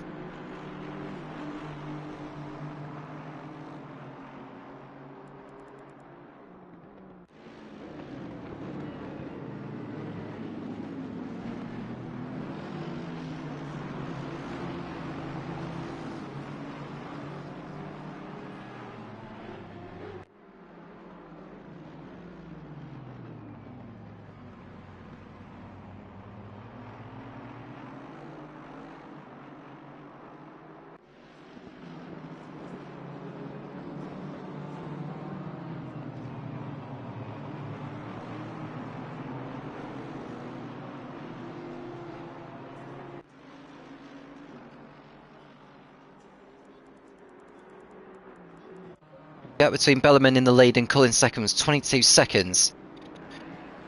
Last sector.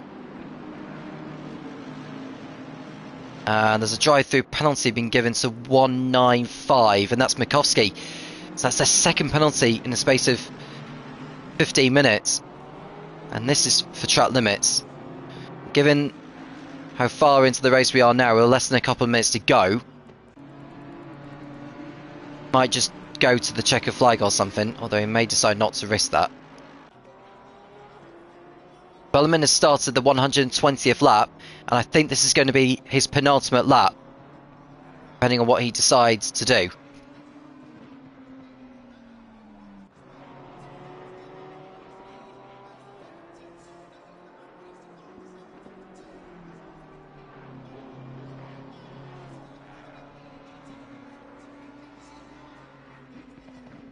Not quite reached pitch black. Sure, the light fading will have made it a little bit more tricky for the drivers, but they've coped with it very, very well.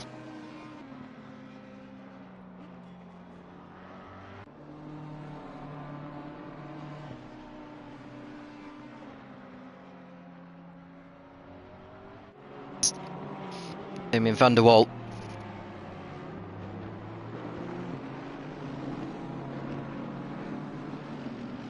Mikovsky's got his drive-through penalty done now, and he is he still in 23rd position?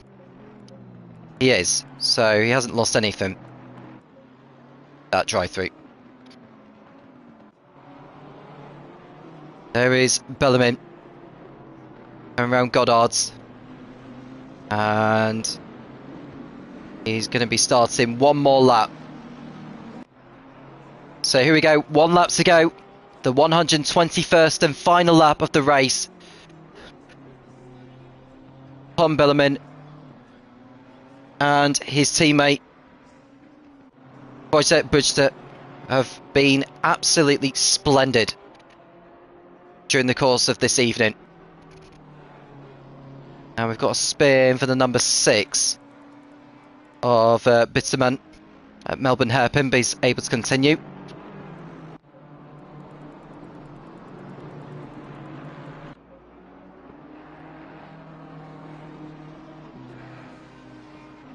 What a fantastic showing from the team. It's going to be maximum points, and which will give them a chance in the championship with 2 rounds still to go at Mount Panorama and Spa-Francorchamps. But Bellerman is going through the S's for the last time. And he's got Melbourne Hairpin to go through for the last time.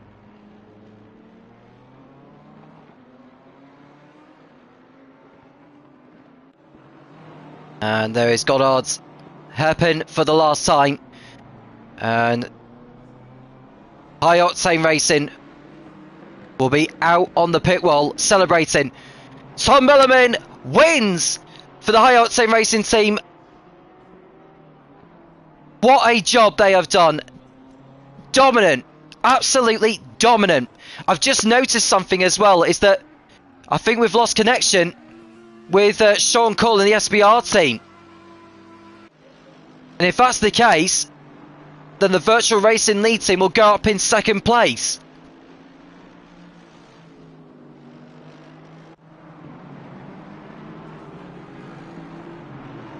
And there's a disqualification also for the 242 of Dan Naisbitt. Not sure why, but I think the race was already over anyway. We'll go back. The Virtual Racing League car of Vonchacek. What a result for them. A podium finish. Whether it'll be second or third, the stewards may decide to allow the SBR team to go back into second place because they were in that position at the beginning of the last lap, and if connection issues have kicked in, they should be given second place because they were a long way ahead of Vonchacek and the Virtual Racing League team. Liam Knott showing him on the podium, and then it'll be Damian van der Waal in fourth place, or fifth rather. But there is your race winning team, the High Octane Racing team. Tom Bellerman and Wojtek Budset, gives yourselves a round of applause because that was an amazing drive. The Virtual Racing League team come home in second place, on track anyway, but I think the SBR team will be given second. So Virtual Racing League will be third, T1 SRD will be fourth, ahead of Superharts Racing, the last driver on the last team on the lead lap. But the VRL Racing, Czech Republic and Slovakia squad in 6th, Let's Swap 7th, T1 SRA 8th. The French Connection team recovering to 9th place. So Will Freeman did a super job on the stint he was doing. And the T1 SRB team in 10th. Chequered Console Racing in 11th, followed by Blue Coyote Racing 12th. 1 second slower is 13th, had a Team M&M BRC Racing. Metacortex in 16th place. It's good to see Tomcats Motorsport in 17th, had a Feinberg Racing, Scuderia ORC and Indigo Line Motorsport. Then we've got the Finef in 21st. We've got the BV Racing team in 22nd. We'll speak to them very shortly. Race Nation, African Thunder, the FRL admin team 25th after problems earlier on. What a big shame. Cracky RT in 26th. And it's Team Foyer in 27th. With YA Haggis in 28th. I don't think they'll be getting the points because they retired too early on. And the T1 SRC, I can't quite remember where they ended up finishing because they showed a disqualification, but I'm sure we'll have a look on the footage after the race. Right now, we'll speak to the BV Racing drivers of Kamil Makowski and the trying to remember driver names again. So there's so many driver names I've been keeping up. Nikola Busov. There we go. I got there in the end anyway. How are you all anyway? How was the race for you? Because I know it was a very eventful one for you both. Yeah, it was maybe because Nikola will start. You had the first stint, so.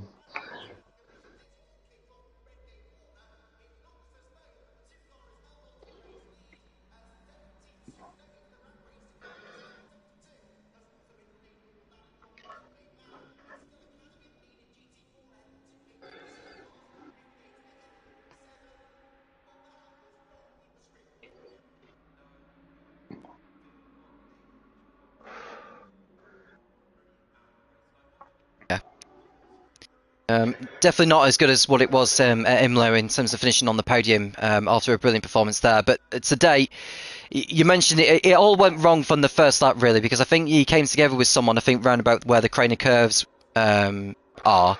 And that was just the beginning of a really difficult one for you. But at least you enjoyed some good battles out there.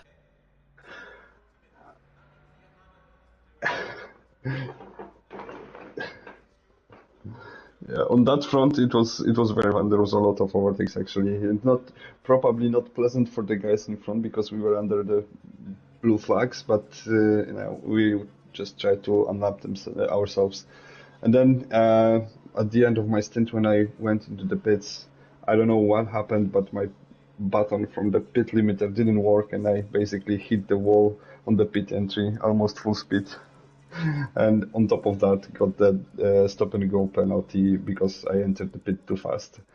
So yeah, we were back down to, I think it was around P15. Probably we would lose a couple of positions because we still had one pit stop to do. But yeah, we were quite happy on how the working up the positions went up until that point, basically. Yeah. So yeah, not a good day for us both. No, but at least you've enjoyed it, which is the most important thing. You know, 3 hours of endurance racing, given all the strategy work going on between you two, and of course all the other teams as well. It does take something special to really pull off something like what the High Octane Racing team. I can't believe how quick they were today. Yes, their pace were out of this world. Actually, they were so quick. At some point, when I was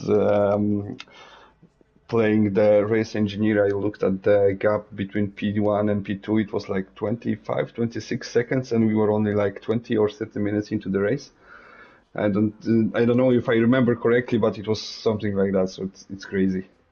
It was definitely something like that, and I think that was just a sign of things to come. It's just obviously Tom Bellerman did that earlier stint that got him so far out in front. It's just a matter of whether Booster was able to replicate the pace that he was doing.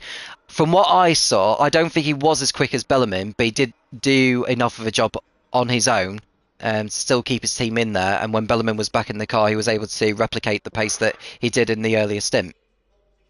I think that's what it was. Yeah, that's a big congrats to the guys. Yes, the pace was unreal.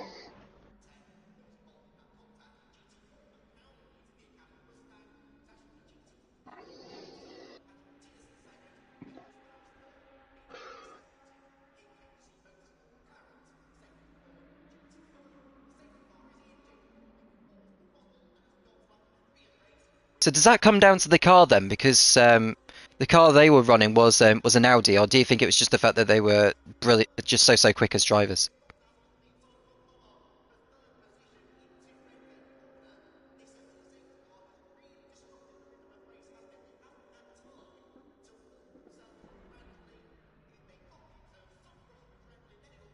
Perhaps they should be involved in Taco Tuesday more often. No. So in terms of the next round in Mount Panorama in Bathurst, which is 4 weeks away, I believe, or something like that. Obviously, I think it'll be the most challenging circuit for you all, given that it's somewhat of a street circuit in a way, given how close the walls are in case you make a mistake somewhere. It's going to be quite epic, really, isn't it?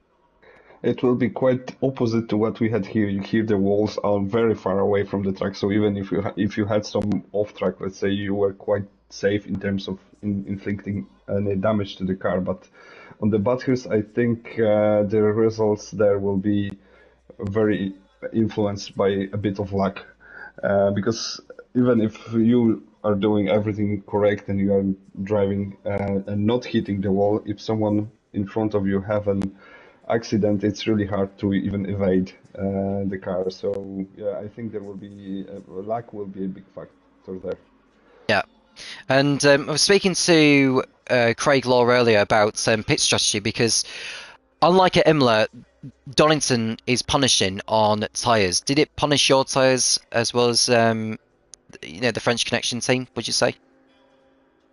Actually, yeah, up until 1 hour into the stint, it was quite okay. I could push the car as much as I wanted. The last half hour was a little bit tricky, but not too bad, I would say. It was still manageable. So maybe I think this factor actually might be down to the car. Different cars eat the tires differently on this track. So Aston was quite gentle on the tires, I would say here.